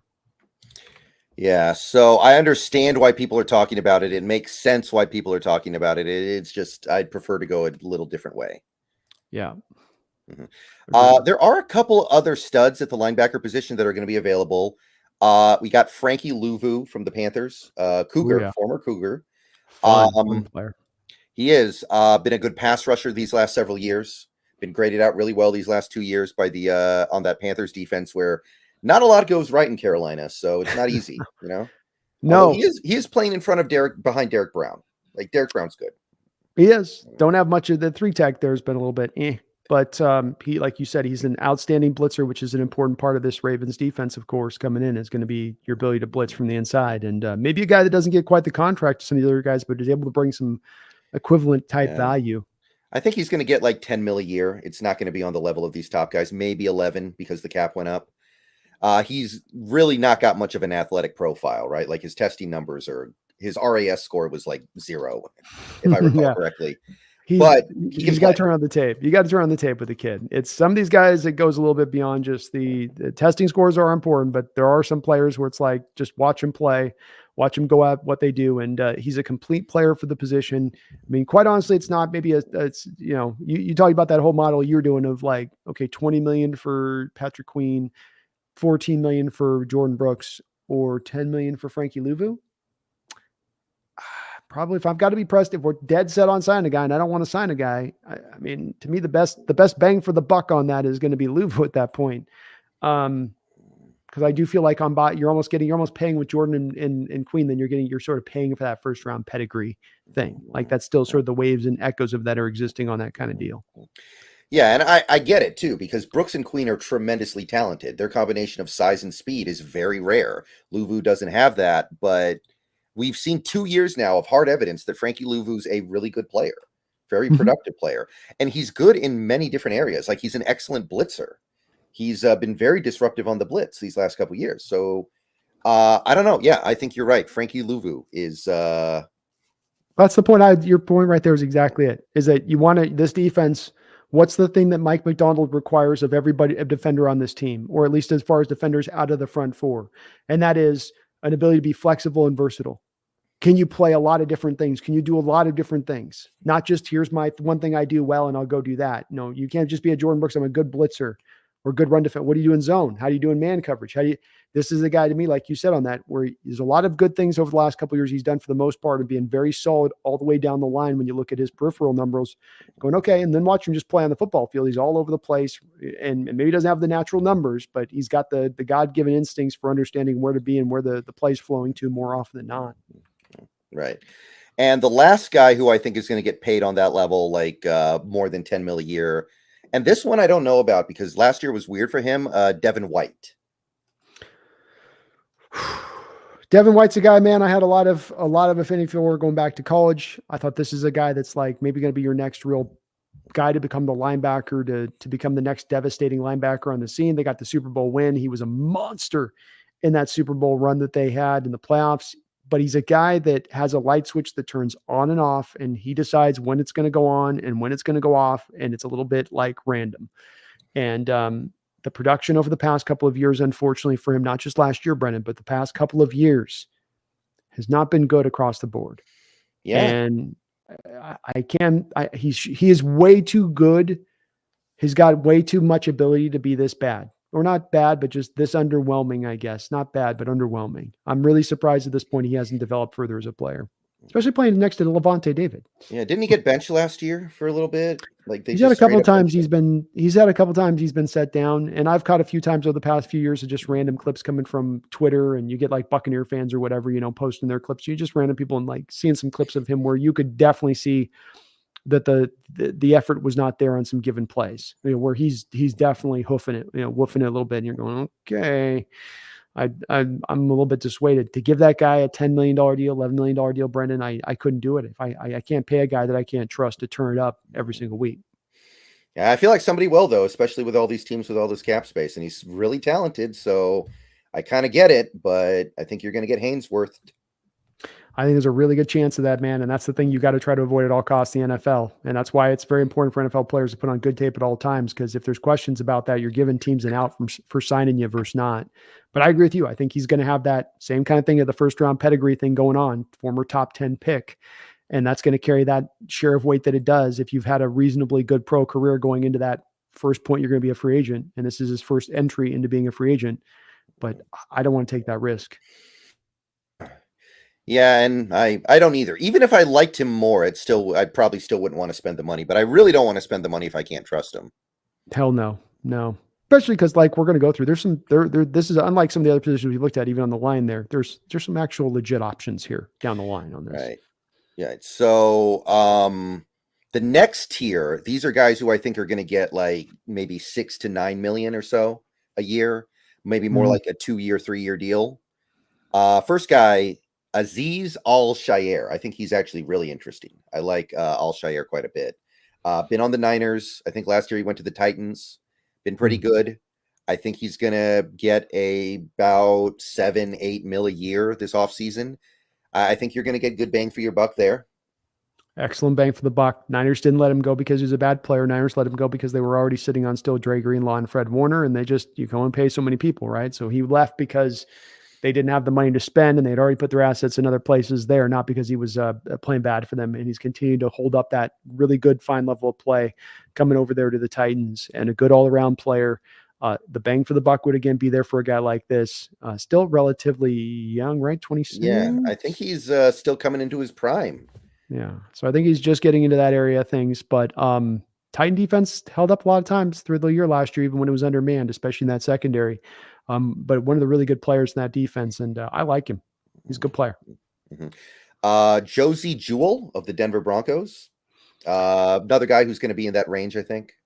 You talk about a defender coming out of that Denver Bronco defense the past 2 years who has looked really good when you turn on the tape, number one. I mean, I'm sure you're the same. Your eyes are drawn to what he's doing out there because he just is one of those linebackers that you like ideally where he's all over the place. He seems to be on everything.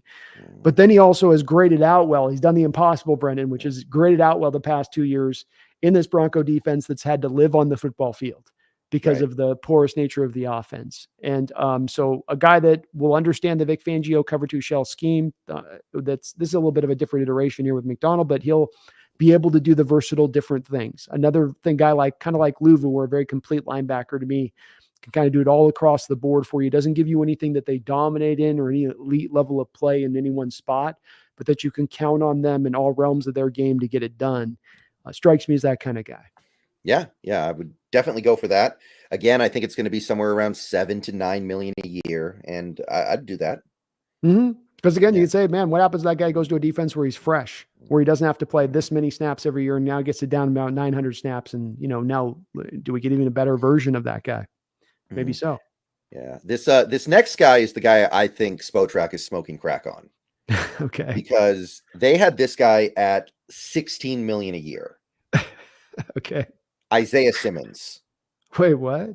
Yeah, Spotrac had a value page. Maybe they took it down out of embarrassment by now. I don't know. Isaiah Simmons they had at $16 million a year last week. What? If they took it down, then they're trying to cover up. They're trying to cover it up. I have it in a video. I made a video. I showed the page. I have receipts. Oh my God. They did it. That is ridiculously dumb. He didn't even have a very. He barely played last year. Yeah, no, it's again that first round pedigree thing, Brendan. I feel like maybe they're just doing some of that on their projection stuff. It's just like, well, he's a top 15 pick, so he's interesting. He's not getting paid that. He's going to be a vet minimum guy, but I think that you already kind of got your tryout with Isaiah Simmons last year for this defense.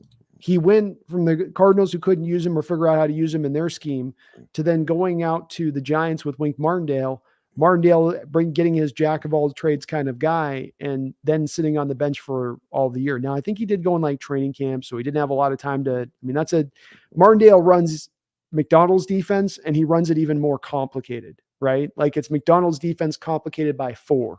Right. If you can, and so like that's hard to come in there late in the hour and just pick that up. And so maybe you can make the argument for Simmons that he was kind of set up to fail on that one. But he is the type of player physically with what he brings in his skill set, who's the ideal type because he's so athletic, big, long, can play a couple of different positions.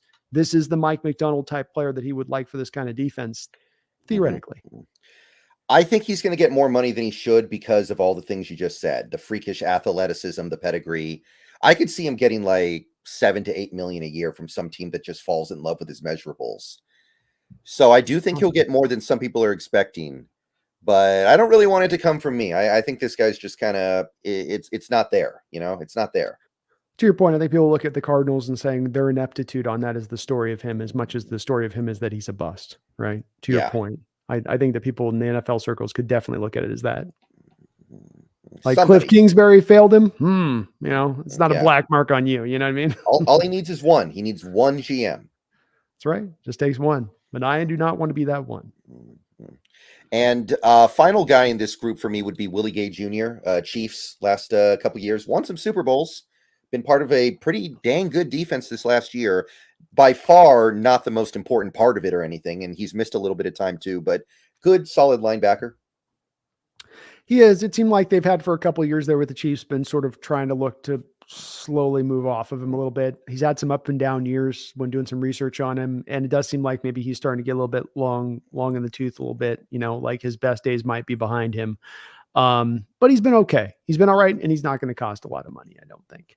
Mm-hmm. Yeah. So next tier down, you want to just go ahead and keep it moving? Yeah, let's roll. Linebackers. All right. So these are I labeled them as low end starters. These are guys you bring in and you're just kind of crossing your fingers. It's a gamble, but every team takes gambles. There's nothing wrong with taking gambles here and there. Sure. So my guys in this group were Jordan Hicks, who's actually played pretty good for the Vikings these last couple of years. Mm-hmm. But he's getting older. He's been around the block. He was an Eagle. He was a Cardinal, and now he's been a Viking. I think it might be a 10-year career now. And you just know that the cliff is coming. But maybe you pick him up for 1 year, $5 million, and just hope he can stave it off for one more year. I'd probably hold off on that one. I'd have a couple other guys here I'd probably target in on at this level than him, just because of how long he has been in the league at this point, and just. Well, then you're really not going to like this next guy. Okay. Levante David, going to be a free agent this offseason. You just bring Bobby back. If you're going to go that old for a guy like that, just bring back Bobby, who's familiar with the organization. And Levante's been a really good player in this league, maybe even a Hall of Famer when it's all said and done. But just go Bobby. Price, the dollar for dollar, all that other stuff, just go that way with it. What if you got both, and then you have a linebacker room that is a combined age of 70? That's right. You just have two walkers out there on the field, sitting out in the field every time defense. Remember, you used to have the T guy. You have to go out and bring the T out to the field. Well, now you have two walker guys that set the walkers out as the defenders are going out to the field. Oh boy. I think that's anathema for Mike McDonald's defense. Yeah, I don't think that's not the definition of athletic do-it-all linebackers at that point. But Levante's been good, just not a fit, and you've already got a Bobby if that's the option you want to go to. So, no. Yeah. How about fixing a former first-round bust in Kenneth Murray? Kenneth Murray, we talked about him a couple of years ago, actually. I remember.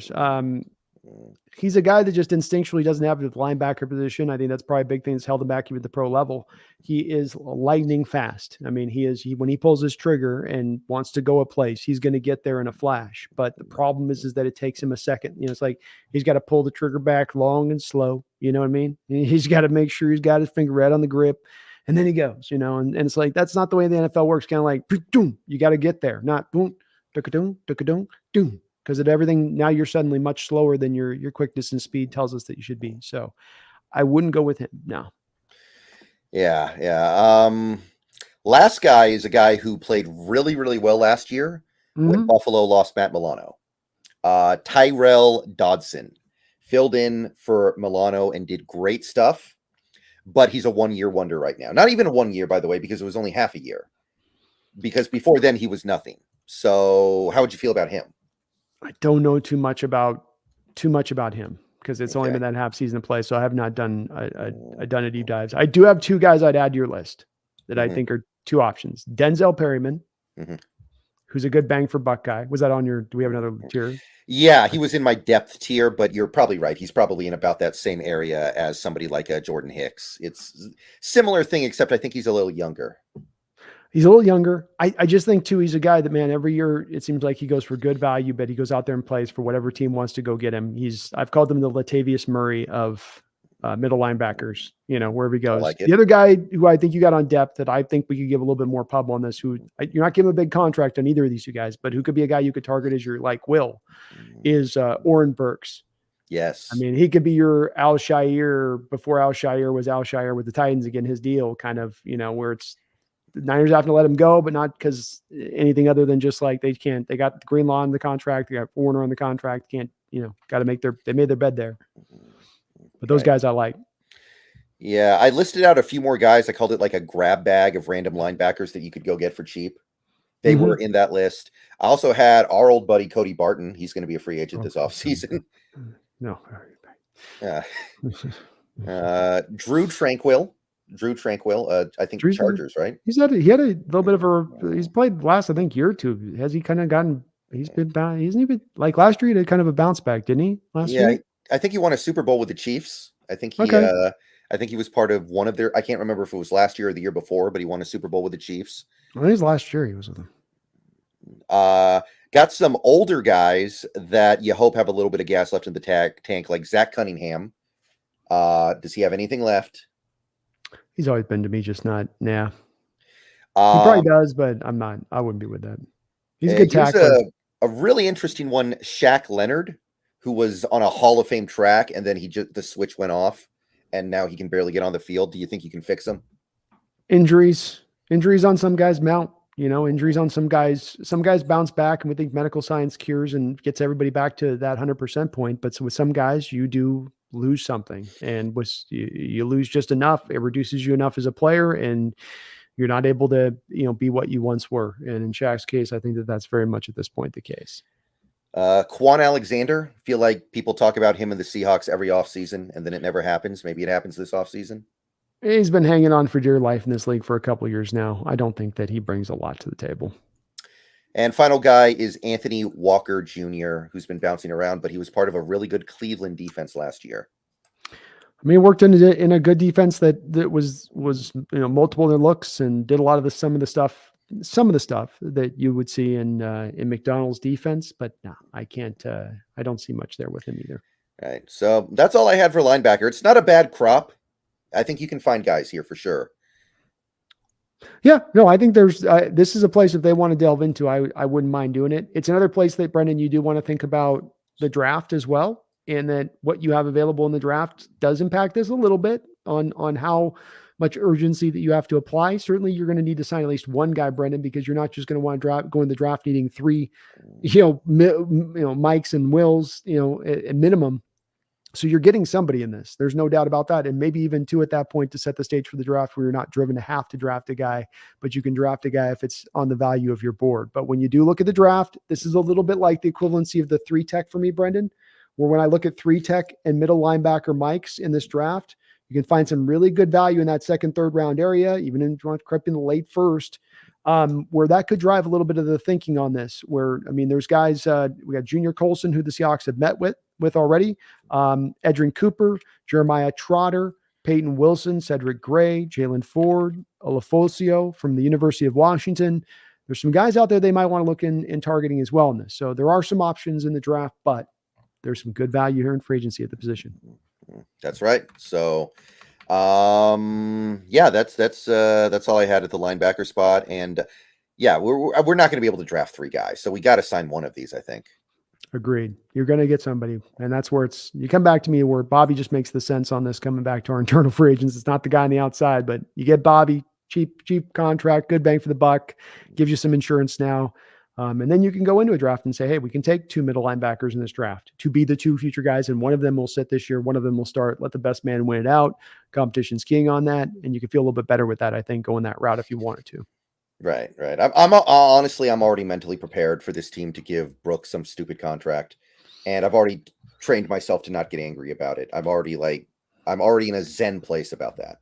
God, I wish I could come to that peace with it. I'm like, man, it's the same thing that I hit with him on draft day. It's like, dude, my draft day reaction video is up on my channel, Brendan. It was on my draft day of talking about this with Brooks, like the thing that it's like, how hard that is for me as a guy. It's like, I scouted this guy and said that the problems with him in coverage are no small thing. And when we had him on draft day, why I railed so hard against Brooks, saying, you guys have to understand, we're moving into modern NFL where passing is kind of running supreme.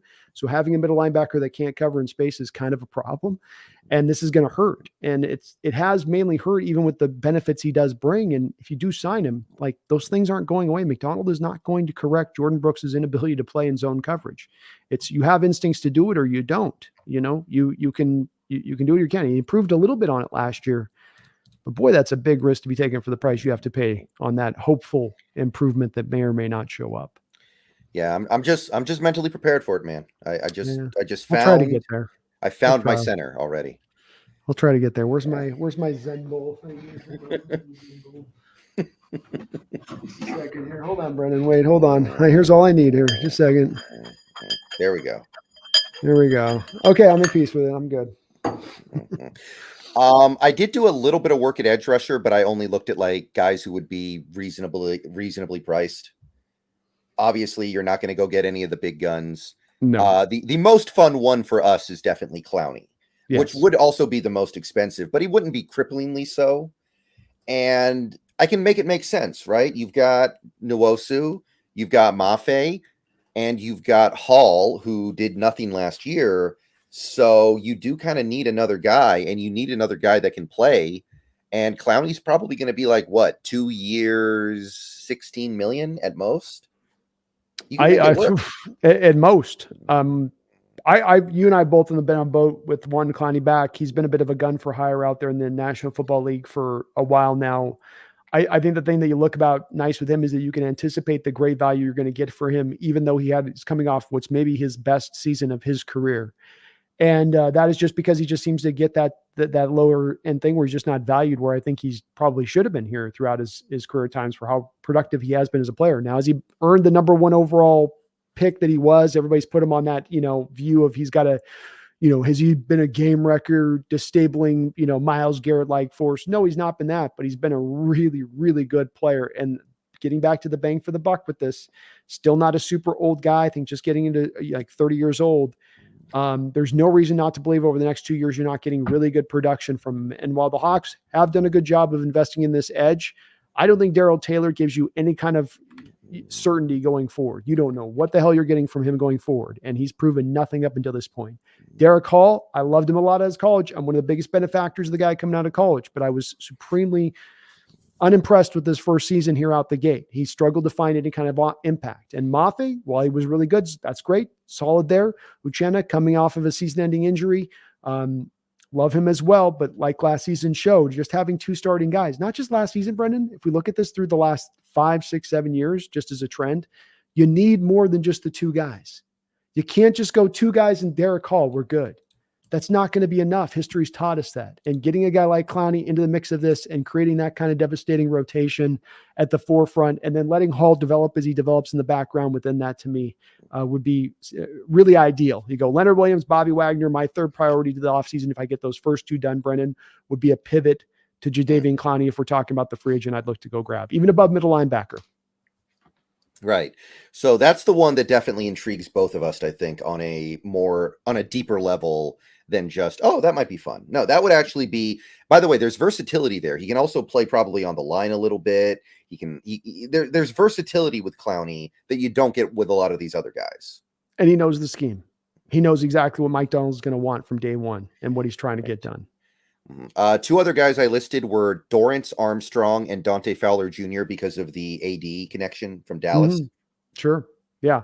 I mean, that's valid. Dorrance Armstrong's been underrated there for him, and that he's been a solid, guy coming in there and seems to be pretty efficient when you give him the reps. Fowler's been a guy seemingly kind of on the down stretch a little bit. Yeah, he tore his Achilles a few years ago and then took a while to come back, but he's been doing all right for Dallas in a kind of supplementary role these last couple of years, I feel like. Yeah. I wouldn't do much with Fowler, but Armstrong on a maybe cheap deal, maybe. But yeah. I think Armstrong's still going to make like 5, 6, something like that, probably for a couple year deal. Yeah, and I wouldn't have a big problem with that. And both guys might be a little more interested in following Dan Quinn to Washington because that's probably the guy that they associate their success over the last couple of years with more, admittedly. Well, to your point too on that, Washington, who just dealt their two edges last year at the trade deadline, and has like what, 90 million in cap space. Right. Exactly. So they'll give them like 10 million a piece. Mm-hmm. Let me get a couple donos here real quick. Snail, thank you for the $2 donation. Actually, back-to-back $2 donations from Snail. It says, yes on Frankie Louvu, Max Borghi, and Cameron Ward, 2024. Go Cougs. You got the Borghi love coming out today, Snail. Love it. Hey, I love Frankie, man. He's a fun player. And watching last year, we were prepping. I was really happy last year when we played the Panthers that Louvu wasn't playing. I think that was a big thing that helped us out in that game was him not out there because he can be a problem at times. Mm-hmm. Thank you, Snell. He also says Jaden Hicks, 2024 award next year. That's right. Jaden Hicks also in this draft. I got him the third rounder. Didn't test so great, I got to say. I was watching these safeties yesterday. He didn't do the drills and no, he did some of the drills and it wasn't great. I'll say that much. Yeah, his tape was a little up and down too for me this year. I'm looking at some of his stuff. So I'm interested to see where he goes. He seems to have a lot of love out there in the pro circles, but third, fourth round, maybe great on him. Maybe fourth, he dips too with some of the the testing, depending on how that goes. Mm-hmm. We'll see. But Right. thank you, Snail. Appreciate the donations. Go Cougs. That's right. Okay. I also had a grab bag of first round or second round disappointments from the last few years that you could go get for cheap. Clayvon Chaisson, I think is how it goes. Cleland Farrell and AJ Epinenza, all free agents. You want to try to fix any of them? No, not on either of them. No, not the Utergross Mostos either. I like some of these guys coming out. It hasn't really clicked in. I mean, Epineza's finally started to kind of find his footing. It seemed like finally last year, but he took forever there with Buffalo to figure out and find his way. And I'm not with it on either of those. I haven't been impressed by what I've seen from them. Yeah, and then I got a couple of veterans that are just kind of lingering around here. We got Bud Dupree and Marcus Golden. Never liked Bud Dupree really, and Golden's kind of at the end. Yeah, so there's a little bit going on at the edge room, but at our level of ability to spend, there isn't really a ton to say. Yeah, we're not making a huge investment into this position with what we already have in bed. It's got to be value signing city. Mm-hmm. Right. Now, I didn't really look at cornerback because I can't imagine a scenario where we tap free agency for cornerback. Even our depth at cornerback's good. Like, you got Trey Brown, you got Kobe Bryant, you got Mike Jackson on the RFA tag. Like, we're not going to need cornerbacks unless we deal Woolen. And if we deal Woolen, we're probably going to want to bring in somebody a little more high profile in the draft to replace him. I don't think it would be a free agent. I really don't think so either. The only kind of thing I was looking at to be a possibility would be maybe like a Ronald Darby type on a vet minimum deal that played in Baltimore last year that has the familiarity with McDonald's scheme. But when I looked through the corners, I thought the very same thing. And your point about the draft is another one that should be, if I was to put on right now, the draft as far as the strength of positions in this draft, certainly offensive side of the ball, you go quarterback, receiver. But if you're going to defensive side of the ball, you would go 3 techs, cornerbacks, middle linebackers, maybe, or cornerbacks number 1. And this draft is stocked with cornerbacks right now. So it's another one where why go out there and spend the money on free agency for it when there's so many good ones here, especially when you're only needing them to be 3rd, 4th, 5th guy on the roster, and not 3rd guy as a slot, but truly 3rd outside cornerback, 4th outside cornerback. I think that's the better way to go with it. Right. So didn't do any research into cornerback. I did do some into safety though, because I do think we're going to flip our safety room over. And while I don't think we're going to spend big at the position, it's not impossible. So I want to be open to the possibility. Sure. Yeah, absolutely. For sure. Right. So some of the guys who are going to be available at safety this offseason, there's Kyle Dugar from New England. He's expected to get paid big bucks. He's going to get more than Jamal Adams did. I don't know. Never really stuck out to me as that kind of a player. Never really struck me as that superstar level that you get paid like that. So I don't know if I don't know about that. Yeah, I've never remember watching any New England games and being like, look at how Dugar is really jumping out on popping off the tape. There's Cameron Curl from, I believe, Washington. He's also expected to land a monster contract this offseason. Another guy I haven't watched a lot of Washington games, got to admit that. So I don't know a lot of track record with Cameron. Yeah, I'm inclined to agree. I don't know why those guys are expected to be the top guys personally. There is one guy in this group that we'll get to in a second who I think is he's a badass and he totally deserves it. But he's so much better to me than these guys. Next guy on the list is Xavier McKinney from the Giants, also expected to get a big free agent deal. Yeah, he's become he was a guy that coming out a couple of years ago I just didn't like a lot with the size issues I found with him coming out of Alabama. I felt he was really kind of slight of build. He had some early injury issues there. You really rounded out into being a really top-notch coverage safety for them last year. But still a guy that for what I see, he's supposed to get paid a little bit of money. I don't want to be paying that money. It does seem like he's more to coverage than he is to being able to play the run. It's like kind of the one-trick pony.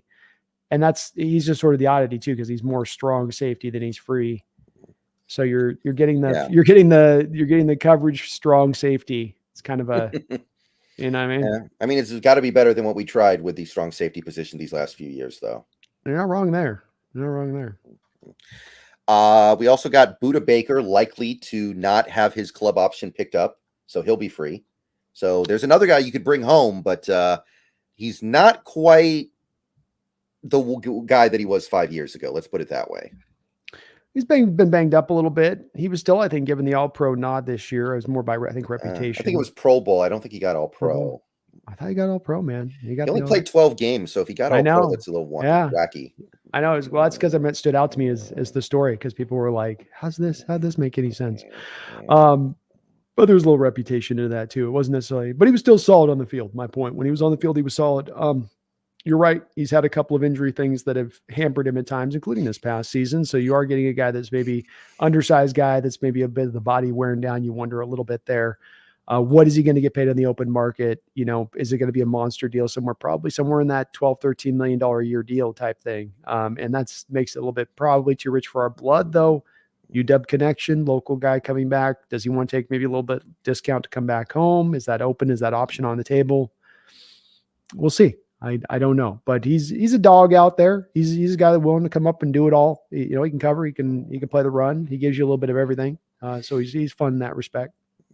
Yeah, wouldn't hate it, but it's got to be for the right price. Yeah. The next guy is the guy who excites me.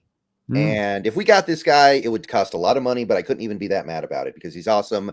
Antoine Winfield Jr., best safety in the league, I think. He's been awesome for several years now. Made All-Pro last year, had a career year. Probably going to be like 17, 18 million a year, but he's just awesome. So no hate. He's going to deserve that deal. We all got our guys, Brendan, that are our preferred guys that we just have always had a kind of love for, going back to when they were in the draft. I said when Antoine came out in the draft that he was one of my favorite players in the draft, and he was my favorite secondary player coming out of that draft by far. So everything that he's done in his pro career, from my early evaluation of him coming out, has fit exactly to what I thought he was going to be. His dad was an absolute just a powerhouse on the football field, 5'8", but just played like a guy was 6'5". And his son had a lot of that same stuff that he showed in college, even though his son's a bigger player than he was by a couple inches. And I think that his days are still, even his best days are still ahead of him in Antoine Winfield, still a very young guy. I would have no problem whatsoever. This is, again, I'm going to admit, like, Kalani's this kind of guy for me too, a little bit as well. So I will own this one where I've just got, certain guys that I have a emotional attachment to, I guess you could say, Brendan, for lack of term. I think we all kind of are guys on that. And he's one of those guys that will be that way for me, where I just think that guy makes your defense better. That guy can do a variety of different things. He would fit into this defense, and he can do strong safety stuff. He can do free safety stuff. He can play down the slot if you need him to do that. He can tackle, he can cover, he can hit, whatever you need him to do. His father was the best tackling cornerback in NFL history, in my opinion. And I would have no issues at all. Right. So that would be a very interesting play if you decide to go from having the most expensive safeties in the league to having the most expensive safeties in the league again, because Winfield alone would probably get you 80% of the way there. But he's good.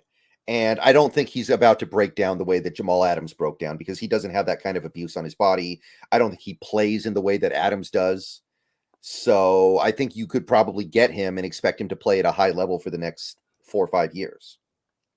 Yeah, you don't. I think what's happened to Jamal is not a typical story that happens to guys. They're going through the prime of their career that their body breaks down. It's one thing when you're 30, 31, that starts to hit. But when you're going into your 26, 27 years old and everything's starting to go apart, that's a little bit of an oddity. I wouldn't count on that with most guys. So there's guys that have a lot of issues with making those payments. There's a risk to all these deals. If I'm taking the risk to get the upside of Antoine Winfield Jr. in the play that he could bring on the field, I'll take that risk all day, and I won't apologize for it. People can talk to me about positional value and all that all day until they're blue in the face. I'm going to nod my head and be like, write the check. Right. We also got, this is another one that's going to be interesting to some people because of the McDonald connection. Geno Stone, real nice ball hawk for the Ravens last year, but there are holes in his game. I think the way he played last year, however, is going to warrant at least $8 million a year, if I had to guess. And it could come from here, I guess. How would you feel about that one? You got a free safety already that has some issues with playing the run that can give you some ball skills back there. I don't think that Stone's some hugely better ball skill. What he gives you back there off the 1 year production he's done makes you turn to that as an alternative direction. So no, I don't think it would go. Yeah. I'm also getting a very strong 1 year wonder from Geno Stone personally. Yeah, you're sort of paying for that, 1 year production you're paying for. $8 million is not cheap.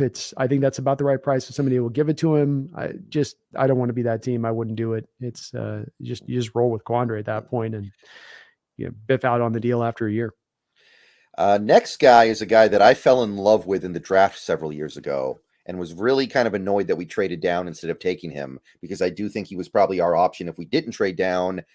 Darnell Savage with the Packers. Very, very good athlete, very fast. I think he set some kind of combine record for a safety running the 40. Been quite productive the last several years. I think he did miss a good amount of time last year, but probably going to get paid a pretty good amount now. He's still young, and he's coming off a playoff where he made some big plays in that Cowboys game, so that probably boosted his eventual pay a little bit. I don't know exactly what he's going to get. That's kind of tough to evaluate, but the talent alone should carry him to, I think, a pretty reasonable deal. How do you feel about Darnell Savage? I was never as much as big, I think, as maybe you were with him. I think he's had some years where he's been really good. Other years, the injuries have come up and maybe have reduced him down as a player. I think the fact the Packers have let him get onto the open market at this point is kind of telling. If you're a quality guy in Green Bay, their whole model is that we develop you in-house and then we pay our own guys, rather than we're going to be active on the free agent market and very spendy on the open market. So if you have a player like this that's going into his end of his rookie deal, who was a former first-round pick, a guy that they traded up for, remember that they traded up with us, like you just said, that does tell you about where their look and their outlook is on him as a player a bit. And I think that you got to read into that a little bit. I think it would be silly not to. And so, I don't think the Packers are cash strapped right now to not being able to pay him. And I just don't think he's quite kind of settled into the guy that they thought he was. Still a very highly talented guy.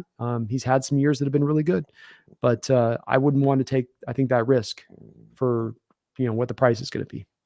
Mm-hmm. Jordan Whitehead. How do you feel about Jordan Whitehead? Had a nice year for the Jets. Been a good player on that tough Jets defense these last several years. How do you feel about Jordan Whitehead? He's done okay for them, and he's made some good plays at times. Good player, good all around player for them. But no, another player they'll get a decent little contract, and we're talking about these aren't going to just be $2 or $3 million deals here for these guys on some of them. It's 5, 6, 7 million. I don't want to go up to that price, especially if we're going to have to really be bleeding out on some of these safety contracts. Between Quandre and Jamal with the releases. Yeah. And this last guy, I don't really know what to expect, because he took a 1 year prove it deal and then he immediately got hurt. But it's Chauncey Gardner-Johnson. He had that really nice year in Philadelphia, 6 interceptions, helped that team get to the Super Bowl, great ball hawking. And then he took a 1 year prove it deal with the Lions because the Eagles couldn't afford to keep him. And he immediately got hurt, so he didn't get to prove it. But I have no idea if he's going to get paid anyway. I don't know if he's going to have to take another 1 year prove it deal. I don't know what to expect in terms of pay, but he's been, he takes the ball away when he's on the field. I'll say that much for him. How do you feel about CJGJ? If you got him on a prove it deal, that's a low end deal, I'd be okay with it. Taking a chance on that one. Familiarity with the Fangio cover 2 shell scheme going back to his Eagle days and doing that stuff. So he understands what's going to be required and needed of him in this defense, and he can do a variety of things. So he fits to the McDonald mold of what he's looking for in a player. But what's the cost? I'm not spending $5 million for a guy was hurt more than he was on the field last year. The dollars we spend have got to go to guys that, to me, we're not taking the huge injury risk thing on. Well, hopefully this year he can hold up. I want guys that are a little bit more of the track record of health if we're spending the money on them, of being actually on the field.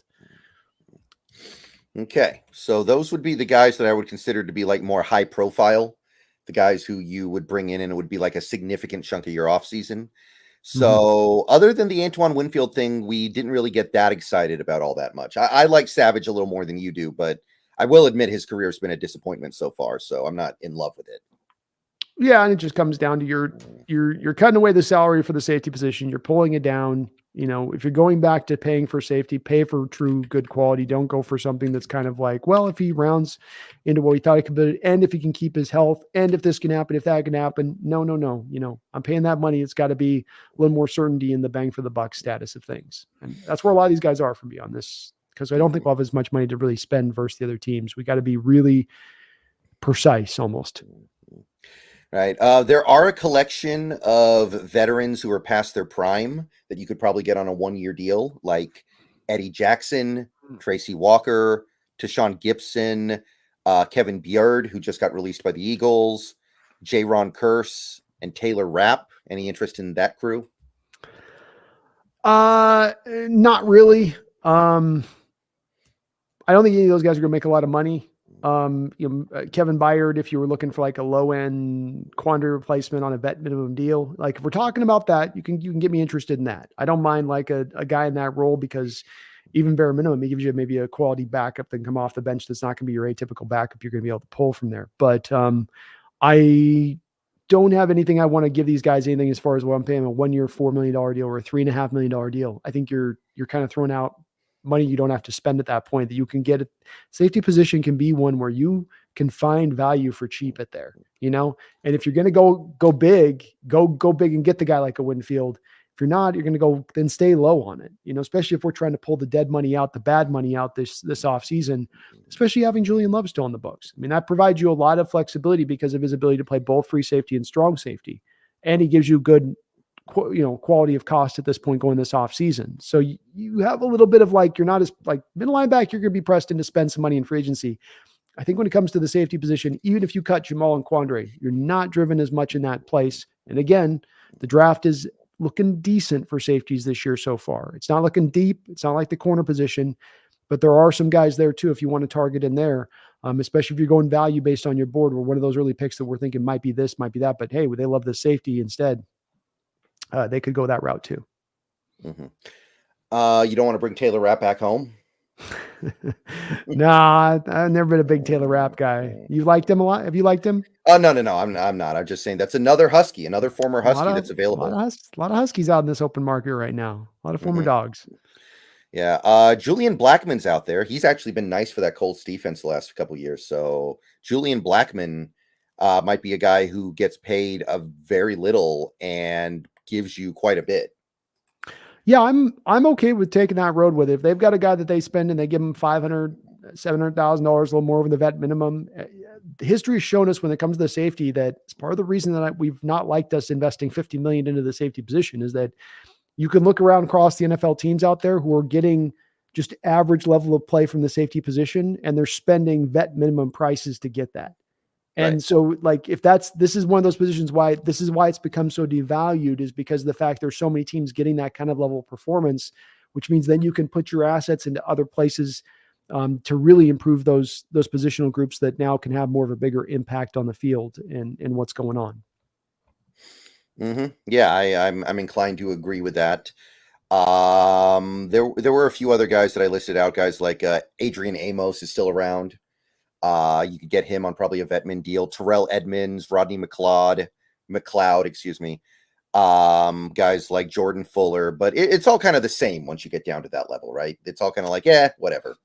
Yeah, some guys will give you a little more run stuffing ability. Some guys will give you a little bit more, ability to cover. Maybe some guys better in zone, better man. What you're hoping you're basically getting at that point when you're signing one of these guys, you target a guy to fit into the defense who gives you, let's say league average play on a vet minimum deal, and that your roster construction has some of these positions on both sides of the ball, because that's how you're going to be able to max them out a roster. It's not just getting the star level guys, but also getting the guys that are giving you that baseline of performance at a real cheap rate.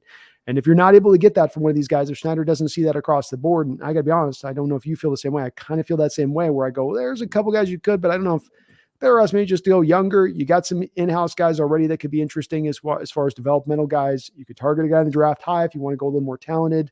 You're kind of just turning that position over a little bit right now in your outlook of it, I think, a bit. And that's got to be taken into account. So I'm okay if they take a little bit more of the viewpoint. This is a position I kind of tend to agree with, and more even than the running back one at times, Brendan. In the safety position, in my outlook of it, that's when unless the guy's giving you a skill set that's truly, he could do free safety and strong safety. He can do down the slot. He could be a linebacker. Like, if he can give you a lot of that, then you can pay for it. But if he's giving you he covers really good, or he can really blitz, or he's a good real run defender, but then he's got some negative to the other side of his game, then don't pay the prices on that. Save your money. Right. And that's I think that's really about it. I again, I didn't do a ton of work into safety. I just have to believe we're going to go cheaper at the position for at least a little bit here, right? I feel like we are. If you didn't have Julian Love on the roster and you're making those two cuts that we're anticipating they're going to make, it'd be a different story here. But because you have the need of middle linebacker and some other positions you're going to want to address, you don't have a lot of money to necessarily spend even with the extra bump in what we've gotten as far as the rise. I think that just leads you down to the road of trying to kind of, for lack of better terms, sort of cheapen out on the position just a little bit, at least this given season, unless they go big, unless they go with an Antoine Winfield, which I just think is unlikely. But hey, if they did, like I said, I've got an emotional attachment on this one. There's no way I'd be able to be unbiased if they were to go with Winfield. Right. And that's every position on the defense. So that's pretty much everybody, I think. So you get let's take one name that we each want as an open free agent of this list. That's our guy that would be a likely guy on the market that we want to jump for here. Let's say, Brendan, let's just say we re-sign Bobby and Leonard, because I think those are at least 60% 60% probabilities at this point. Give me your free agent. I'll give you mine. Who's your guy? Obviously we're taking cost into consideration, right? Like I think cost into consideration. We'll be realistic, but also be willing to, if it's a guy, be willing to, I'm okay if you shoot a little bit on this. Yeah, I mean, I don't want to just say Chris Jones here, because obviously that's not happening if you bring back Leonard. But I think my guy would be Clowney and then Campbell. I think those would be my two guys. Clowney's my guy as well. That's who, if I bring it in, I feel great about where my edge is at that point. I think we're set there moving forward. We can concentrate everything else to real precision on other positions. And it makes us formidable off the edge moving forward, which is a big part of what I think could start to help this defense out. So that's my guy too, as well. And nothing wrong with Calais. Certainly a lot of fits to be had there as well. Seahawks Gaming, thank you for the $5 donation. I appreciate you for that. Seahawks Gaming says Patriots signing Baker Mayfield and drafting Marvin Harrison Jr. at pick 3 away from the Cardinals would be a dream. Wow. Signing Baker Mayfield, huh? Or is there any rumors of that? Have you heard any rumors of that possibly? I've heard rumors of everything. It doesn't mean anything. Yeah. Justin Fields has been traded to 18 different teams already. Yeah, he has. And all of them are impending, right? Yeah. Due to happen at any time, any second, this is coming down. But the Patriots are in an interesting situation. In a lot of ways, they're in kind of a pole position in this draft, because you will see two quarterbacks taken at the top 2. And then they sit in a position of being able to either decide, hey, do we want to flip a king's ransom for that third quarterback, who a lot of teams out there look at as maybe their number 1 guy on their board or number 2 guy on their board in this draft as far as QBs go. So they're going to be in a very interesting position, and say nothing less of having Marvin Harrison sitting there as well. Kind of be interesting is what the Patriots decide to do, and they got a lot of possibilities.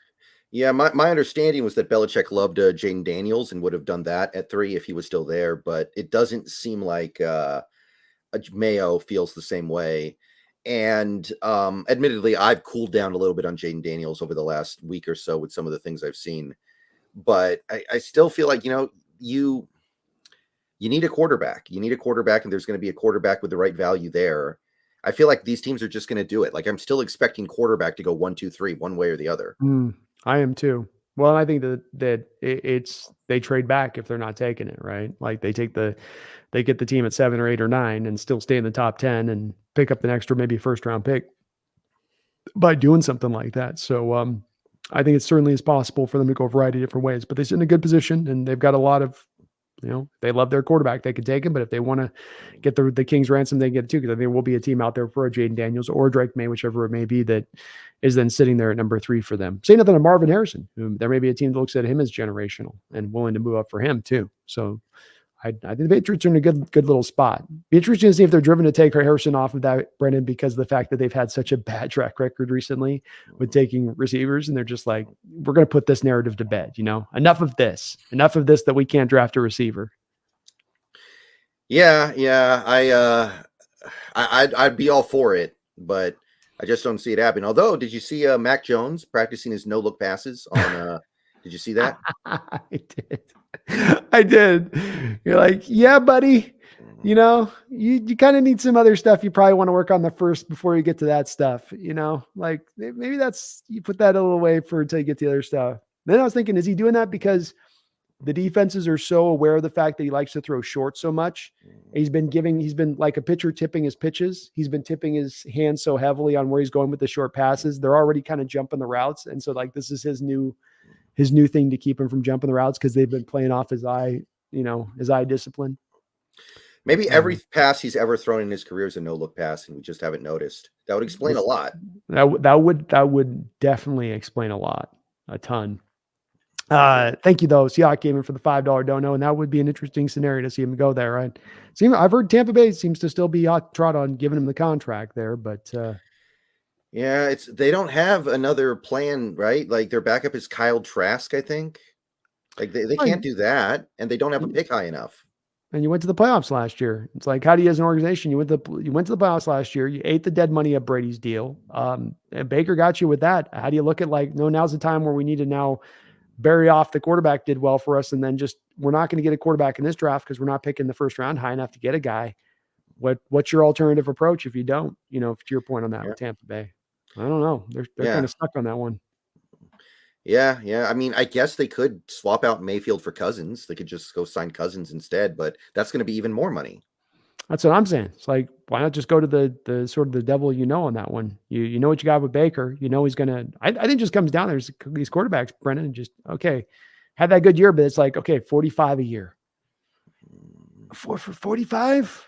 You know, it's like it starts just you kind of get like you're jumping into a pool that's 35 degrees, Brendan, you know, just, oh boy, that one stings a little bit. It's at a different place. I think it's the place that teams are starting to get to place of too, Brendan, where it's like, rather than these quarterbacks keep getting this money, these Daniel Jones deals that keep getting handed out, sort of make these teams a little bit more like, you know, hesitant and sort of flinching a little bit when it comes to these numbers. Like, man, we're really putting ourselves into a predicament here. If we sign this guy even to what would be considered a middle tier deal, you know, how nice to be middle tier at $45 million per year.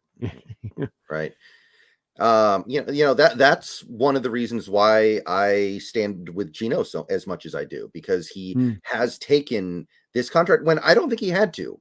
I don't think he had to at all. Remember, he signed that deal before free agency started, so he had no idea what he was going to get on the open market, but he still came to this very reasonable agreement that doesn't really exist anymore. It's so rare that any quarterback signs a deal like that. Either they sign for nothing or they sign for everything. That's right.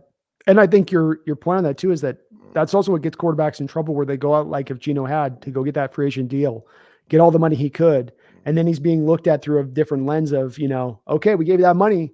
And then if you don't get to that spot they think you should be at after that first year, they start to look and have a little bit more of a view of like, how do we peel off of this? First, like we see with here, it's actually him signing that deal kind of then embeds him here for that extra year here with Seattle, right? Because to your point, become advantageous to hold him on because the cost is not too much. He's not impeding the cap as much. And the numbers I ran, if we're to anticipate there being some contracts handed out this year and some guys getting extended like Baker, Kirk Cousins deal being done, he'll go from 17th to 15th. So even though his contracts, that's what a lot of people have said to me, is like, well, his deal's going so much higher this year on his cap hit. But if you still look at the actual cap hit versus other quarterbacks in the league and what he'll be about 15th versus 17th last year, which is very reasonable. Very, very reasonable. Yeah, and we could still restructure his base into bonus. That's right. Still a way to create a lot of cap space and not kill yourself to be able to still get out from under the deal if you wanted to a year from now at that point. You wouldn't put yourself in like, well, now we have no way of getting, no, you're not stuck in the year out. It hurt, but you have flexibility and a way to kind of turn that if you wanted to. Yeah, and you haven't done anything with void years. Like I think the Eagles have a $96 million void year cap hit on the Jalen Hurts contract after it expires. Like we don't have to deal with anything like that. Yeah, we're in a good situation. It's cap, as much as cap room is factoring in, Brendan. It's always, as I'm getting more hot to try and looking at this, it's really cap flexibility. That's what you're looking at and you really need to have. And Seahawks do maintain and have that now and going into the future. Right. Chad Hart, thank you for the $2 donation. I appreciate you for that. He says, great conversation tonight. Go Seattle Seahawks. Well, thank you very much, Chad, for the donation. And that's Very kind of you at that. It's always fun here to chop it up and be back here after a week away here with Brendan and getting this going. So we're going to keep it going, Chad. We've got an off-season plan with a lot of different topics on hand. We're going to be looking at the combine here that's going to wrap up tomorrow on Thursday, getting deep into that. So that's kind of on the horizon line for this, but appreciate that, Chad. Thank you, I'm going to be live streaming the combine coverage tomorrow because it's offensive linemen, and that's really important to us right now. So I'm going to be streaming that. Extremely important, and I will be myself on just probably after the combine at 5:00. So you got Brendan and Brandon going all day tomorrow. So check out both the channels on that. And you guys, if you haven't, do get subbed up both here on Seahawks Brendan Nelson or here on the Hawks Nest if you're not already on either side of it, as we will continue to keep doing these shows throughout the week. We do 2 shows a week during the season. Probably get a couple extra bonus shows in here this especially as we get close to the draft and looking at some stuff, some mock drafts and whatnot going on. But thank you, Chad. John M429 with a $2 donation. Thank you for that, John. He says, would you rather have Michael Penix or Bo Nix? Pretty easily Penix. Yeah, John, it's they've called him the check down merchant, Bo Nix. It's not his fault. The offense is heavily scripted though, in a lot of what it's doing. I think both JJ McCarthy and Nix have a lot of this going on. And with Nix, at least he has a little more of a high volume passing attempts to work off of than McCarthy does to have a little bit better of a baseline. I like Nix. I like his skill set. But I do think Penix gives you the roof. And between the two guys, if we're talking about drafting him in about the same part of the draft, I know I'm taking the risk with Penix on injury and I've got to get the line and all that, but give me the roof on the guy rather than the floor if I'm picking that high in the draft. Is that the same play that puts you to that place on your thinking, or you just like Michael better? I'm not a Penix. I'm sorry. I'm not a Knicks guy. I'm just not. Is it the Oregon thing? You could be honest. No, it's not. It's really not. I liked Herbert well enough, although I didn't think he was going to be like this, admittedly. Like who did? Yeah, who did? Yeah. But I don't know. Knicks, every time I watch, it just makes me think rich man's Taysom Hill. I don't like his game very much. Maybe he could be like Jalen Hurts is, but I don't think Jalen Hurts is all that either. So I'm not excited about that. And for my concerns with Penix, I think that, for one, I don't know if you heard about this, but the medicals came back very clean. They were talking about that at the combine today. Right. So that was a big development for him. And he looked great. He did. And I think there's also some stuff with Bo Nix in terms of like processing that just isn't there compared to, and I'm not saying it's all there for Penix either, because Penix was playing in that Ryan Grubb offense where there is less processing than there is in an NFL offense. But I think it's more there with him than it is with Nix. You're 100% on point with this point, Brendan. And let me put this in the way. I was looking at Nix again the other night, watching a couple of his game films, and I just went back and I was like, you know what? One thing I want to go back is, after I was watching some of the game film, I said, let me check the highlight again on this just to verify, because this is what I'm seeing in the game film too. And sure enough, even the highlights of what you get with Nix, everything, notice this if you go type in Bo Nix highlight. Everything is one read except, I think, one throw off his highlight. Everything is one read. It's the first read on every throw. You go through Michael Penix, you get processing. If I show you a highlight package of Michael Penix, you watched every game this year and you were broadcasting every game. I mean, there's multiple plays you get through the course of the game where you're watching him process and go through multiple reads. And I've said my most important 2 traits when it comes to a quarterback for me, John, are I want arm talent and I want an ability to process in the pocket. And with Michael Penix, he gives me both of those 2 things in the forefront as his 2 main valuable quantities he brings. And I'll even with the risk that's there on some of the stuff, I'll sign up for it, because he's bringing the things to the table I think that help to make you a really great quarterback in this sport and can help to make you be a difference maker in this sport. So I still like Nix, and I think he can fit to an offense that's real pre-programmed. A Niners offense, for instance, him coming off the bench for Purdy went down to an injury. Nix could totally handle the duties and that kind of thing. But with Penix, he can kind of carry the show. Right. And I don't love Penix, although I like him more after what I saw today, because the medicals came back super clean, which was huge for him. Yeah. He's got them. I mean, the throwing on the move, I mean, that remains something he's going to have to get better at. He's going to have to get better about rolling to his right and throwing an accurate ball on the run, because that's his accuracy goes to hell in those kind of situations. But navigating a pocket, processing, throwing with anticipation, arm talent, being able to layer throws in, back shoulder throws, trust balls. He can do it all and that kind of stuff. And Nixon's got a really good arm talent too, and he's very accurate as well. I mean, his accuracy getting up 77% or something this last year or something ridiculous. And it's not his fault that the offense was so heavily scripted, but I don't know if you can process. I don't know if I can have you go back there and go bump, bump, bump, bump, bump, bump, bump, bump, bump. It's more like bump, bump, and run.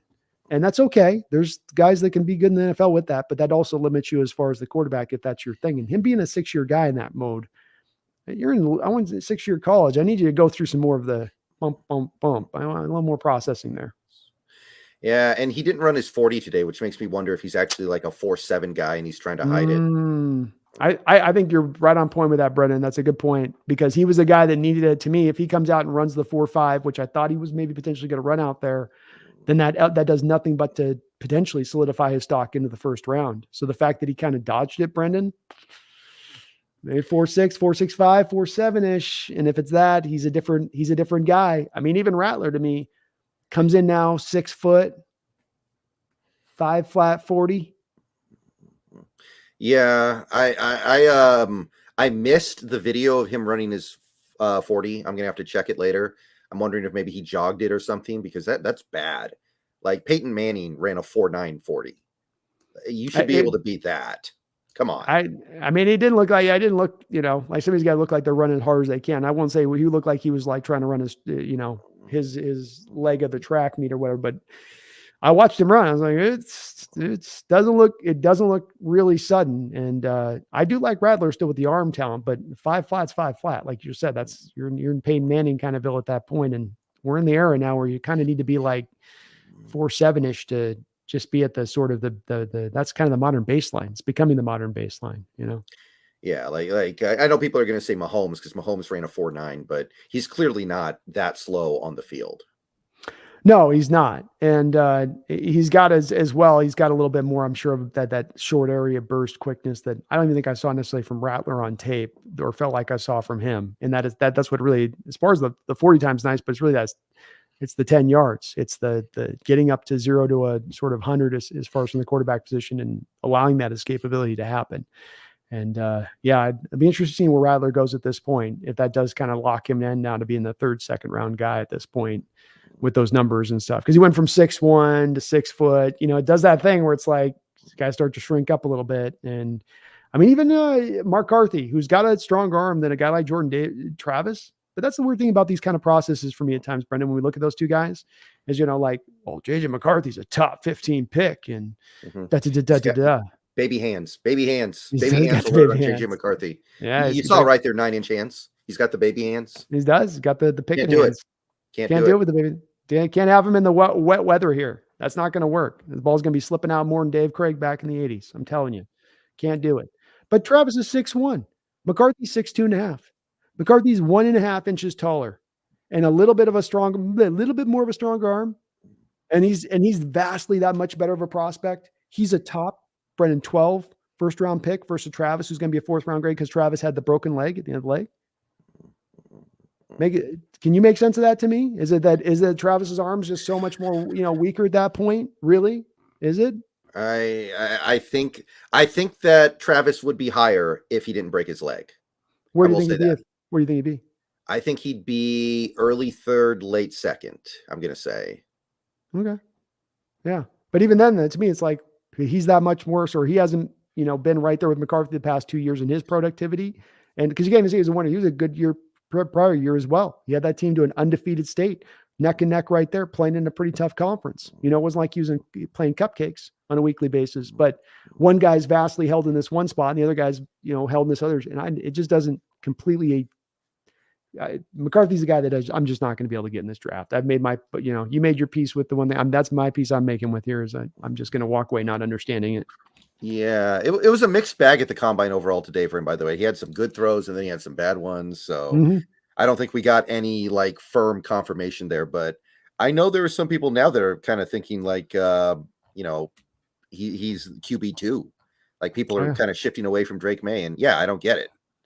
Yeah, I don't get it either. It is shifting that way. I think you saw in like the 9 routes with him today, Brendan, when he tried to throw those 9 routes, what you have with it and what you see from him on tape, which is that he's not an arm strength guy. So when he's got to throw the 9 routes, it's got to be on a line, whereas you normally want those 9 routes with a little bit of that, like Milton was able to do. You put it up and over the top, or Penix, you get it up over the top. But when it's got to come in on a line, there's a lot more of a chance for you now to overthrow those guys because your receivers can't run under it. And he had a couple of overthrows because he was trying to show everyone how strong his arm was, but it had to come in on that flat line in order to get that. It's like, okay, you got it 50 yards, but you had to gun it in there to get to the 50 yards versus I can kind of layer it up over the top and really show off plus arm strength. That's that whole part of where I just think that JJ McCarthy's got that legit upside NFL arm, like plus NFL arm. I don't buy it. I don't buy it because I see stuff like that on the tape too with it, where like he can get it 50 yards, but he ain't going to get it there in the way that you typically would ideally like it at the pro level to get there. Certainly not Russell's moonball. I blame Brock Purdy. Everyone's looking at Brock Purdy and they're like, that's JJ McCarthy. Yeah. It's the same thing, right down to the fact that JJ McCarthy can win a game in college without throwing a single pass. Yeah, that's probably true. It's like it's Brock Purdy plus 3 inches and more arm strength. It's going to be an MVP if he could do that. Mm-hmm. Well, thank you, though, John. Appreciate you for that. And Penix all day, bud. All day, every day. Well, folks, thank you for watching here today. We're 2.5 hours in, so probably a good little time here to start putting a button on this. But do me a favor, if you could, hit that like button for me and Brendan here on this side, whether you're watching on his side or watching on my side. Either way, it does help both of our channels out as well. Do get subscribed up if you're not. Very, very much appreciated as we'll continue to be doing these shows throughout the off season. We got the Combine coming up this Thursday. I'll be doing a little coverage tomorrow. Brent will be doing live streaming of the Combine during the day. I'll be doing some post-Combine coverage as soon as it wraps up. So you got us going tomorrow as well. Appreciate you, Brendan, for doing this today. Any final thoughts on anything you're seeing as just kind of a teaser for this Combine? It's jumped out to you or anything? Just kind of, yeah. There's actually been a lot of stuff that I think has been really interesting from this Combine. I'd say that let's see here. Theo Johnson, my God. The Penn State tight end. Absolutely amazing stuff from Theo. I'd say that Edufwan Olufoshio. I watched every game he played in college, and I still didn't think he had this in him, but he's actually kind of a physical freak here and looks like an NFL player to me. Yep, he's going to take your Deion Henley kind of route this year, it seems like, and that it's elevated so much through the post-draft process. Mm-hmm. We already talked about Braden Fisk. That was a really good one. Jalix Hunt, edge. Very interesting there as well. Yeah. There's a lot of stuff. There's a lot of stuff to get into. I don't want to unpack all of it, but there's been some really cool stuff out there. There's been real fun performances so far, and it's a kind of eclectic group from a variety of different positions. It'll be good to see what we get from the offensive line tomorrow, and especially to folks when you watch tomorrow, be watching with the eye of who is athletic, who's moving in space. That's going to be really carrying the order of the day. Receivers have been pretty solid too, Brennan. I think the Huskies did a good job of showing up on it. Boy, I've really liked looking at Jalen Polk's tape. I'll tell you, man, there's a lot of times watching Jalen Polk, going back and looking at the tape with him in UW. He's got a lot of similarities to Odell Beckham in his game. A lot of similarities. I know that might seem like, but if you go back and look at their body style and how they win and what they do, there's some. I'm not saying he should be a first round guy, but he's. I've got him ahead of McMillan now, and I really like what I've seen with him. Going back and watching the tape on him again. Yeah, he's been ahead of McMillan for a while. I think McMillan just didn't do anything last year. What can you do?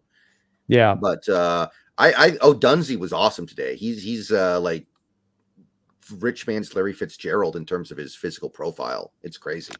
That's my comp for him. I've got Fitzgerald as the comp, and it seemed crazy at first, but I was like, the more I thought about it, I'm like, no, this fits. The productivity matches with both these two guys. The way they win matches with both of these two guys. And I think that he can have a very similar kind of career to what Fitzgerald did. Fitzgerald's a hard worker. This kid's a hard worker. I know Fitzgerald was special, but I love Odunze. I love the other two receivers in this draft too. I mean, hell, there's some good guys in this draft too, that will probably go in front of him. I mean, Neighbors is a freak, and Harrison's, of course, almost the ultimate freak show. But Odunze deserves his spot right there in the ranks with those guys, and it's good to see him doing well too. Right. Good to see. Well, we diving more into that this week, folks, as we start to drive a little bit more forward to the draft. We've got the free agency coming up here in a couple weeks as well. So it is going to start to heat up here as the offseason slowly turns over bit by bit. I really do appreciate everybody watching today. Thank you for hitting that like button. Brendan, thank you for doing the show. It's good to be back here after a week away. Thank you for having me on. We will be back here tomorrow, both of us on our own separate channels, but back together here on Thursday, 7 o'clock Pacific Standard Time as we take a look at this combine. Until that time, let you know, folks, we're going to get excited. We got a great year on tap this year. We're turning things over. It is all new across the board. We don't know what we're going to get, and boy, that is exciting. So strap on. Get ready for what's going to be a hell of an offseason, and hopefully will be a great season for our Seahawks. We'll be here covering all the way through, but please, by God, beyond all else, do not you ever forget. Please don't ever forget. Go Hawks. Go Hawks.